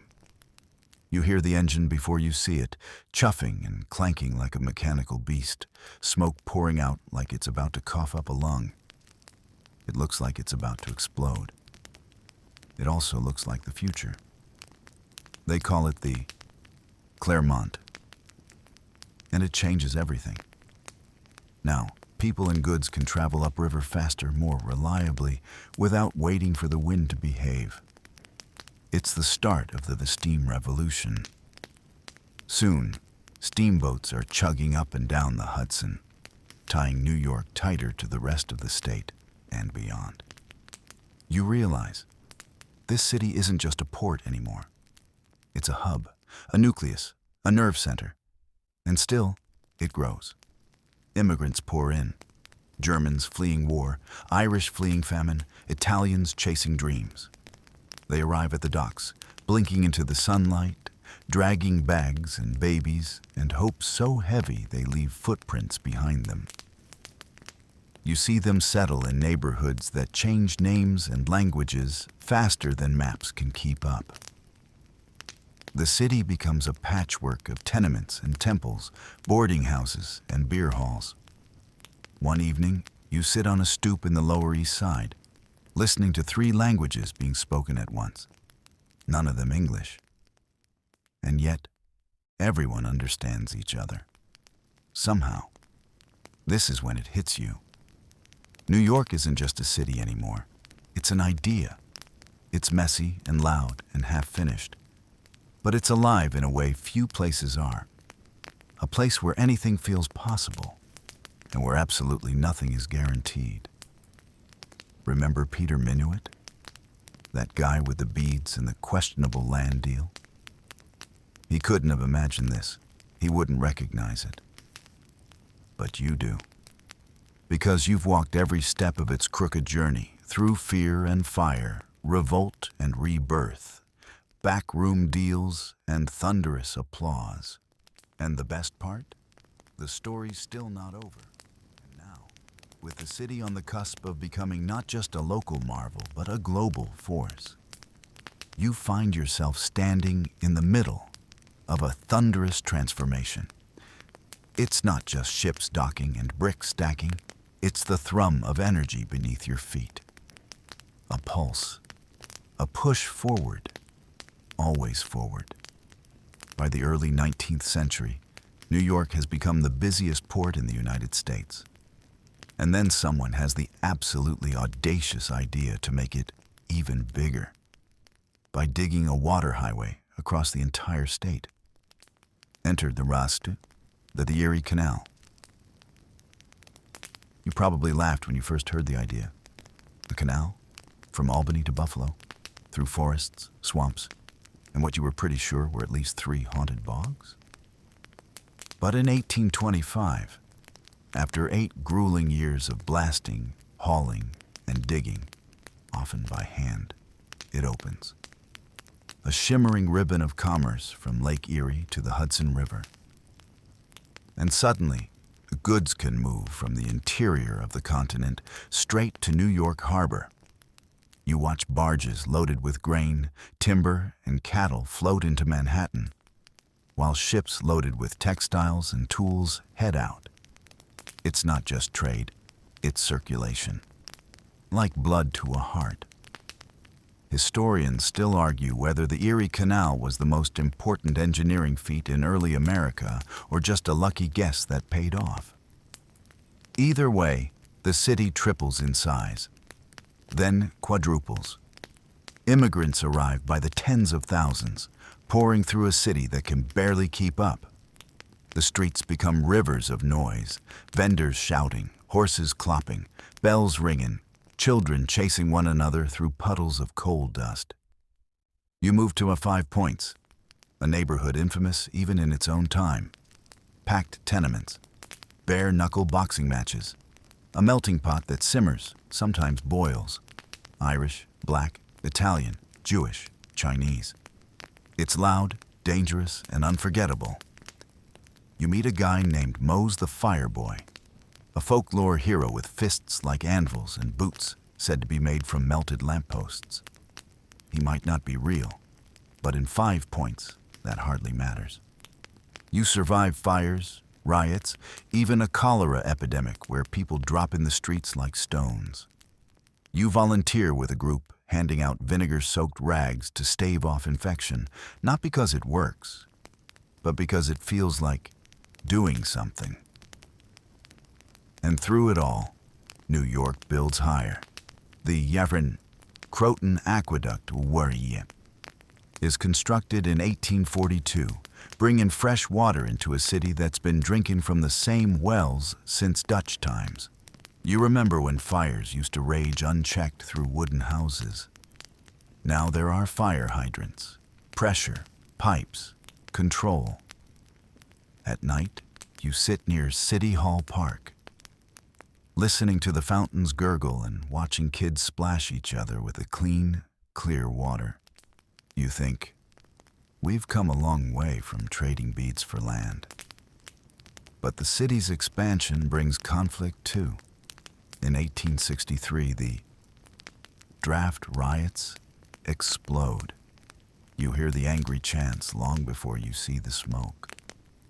Irish immigrants, furious over the Civil War draft laws that allow the wealthy to buy their way out, turn their anger on the city itself, on black citizens, on the symbols of the war they're being dragged into. You hide in a cellar with two families, one Irish, one African American, and you don't speak. Just listen to the fire crackling outside and the windows shattering down the block. When it ends, the city is scorched. Hundreds dead, thousands displaced. It's a scar the city will carry for decades. And yet, even after this, New York refuses to fold inward.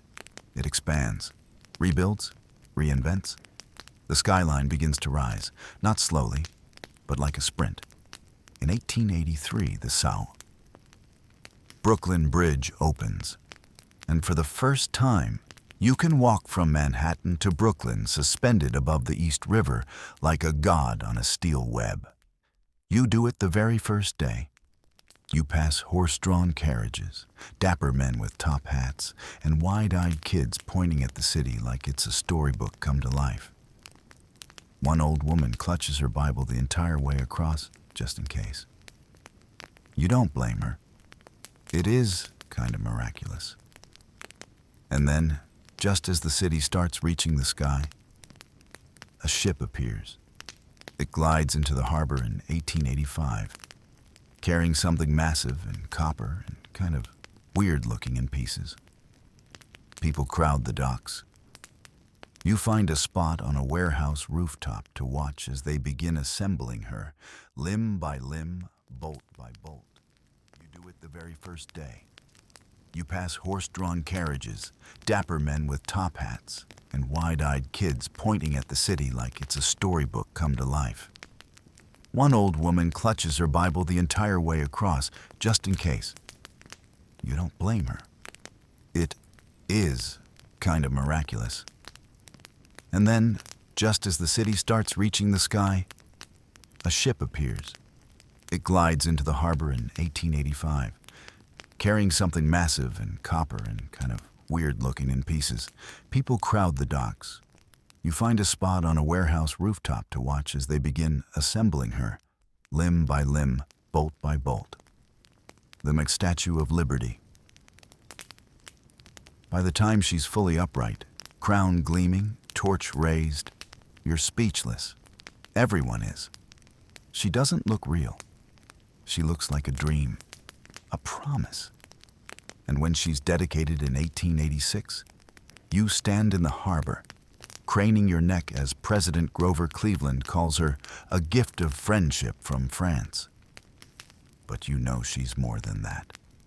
You watch new ships arrive each week, steamers from Hamburg, clippers from Liverpool. And now, every single one of them passes beneath Liberty's gaze. They come carrying entire lives folded into canvas sacks. They come chasing rumors of work and safety and streets paved with gold. They come for her. You start visiting. Ellis Island in the 1890s, watching the processing unfold like some grim, beautiful ritual. You see families reunited, names changed, futures rewritten in crooked ink. Some are sent back. Most are waved through. All are changed. You walk the immigrant neighborhoods again, Little Italy, Chinatown, the Lower East Side. And now they pulse with even more color, more flavor. You smell spices you've never tasted, hear lullabies you don't understand, laugh with strangers who don't need words to be funny. And always, always above it all, New York keeps building. Now, at the close of this long, chaotic, and unforgettable journey, you find yourself standing on the rooftop of a tenement on Mulberry Street. The wind smells like coal and salt water and something sweet from a nearby bakery. You close your eyes. You've seen a swamp become a village become a colony rebel into a republic, and a republic blossom into a city so large, so complicated, so impossible, it barely fits inside history itself. Now, your breath slows. The hum of the city doesn't stop, but it softens. The horse carts fade, the shouts dim, the gas lamps flicker against brick walls as the night settles in. And you? You're ready to sleep. You've walked hundreds of years in the span of a breath, and you've earned your rest. Because the city will keep going. It always does. Let it. So now, as you lie still, wrapped in the warmth of all this time behind you, let your body soften, inch by inch. The cobblestones are far behind you now. The muskets and masts, the shouting of revolutionaries, the clinking of beads and bottles, all gently dissolve into mist. That copper statue still stands in the harbor, watching silently over a city that never truly sleeps. But for now, you can. The ferry horns, once so sharp, now feel more like lullabies. The night breeze that used to carry the salt of the sea and the sweat of the docks now carries only stillness. You've been the ghost in every corner of this story, the silent observer at every turning point. And through it all, the city changed. But you somehow stayed right there with it.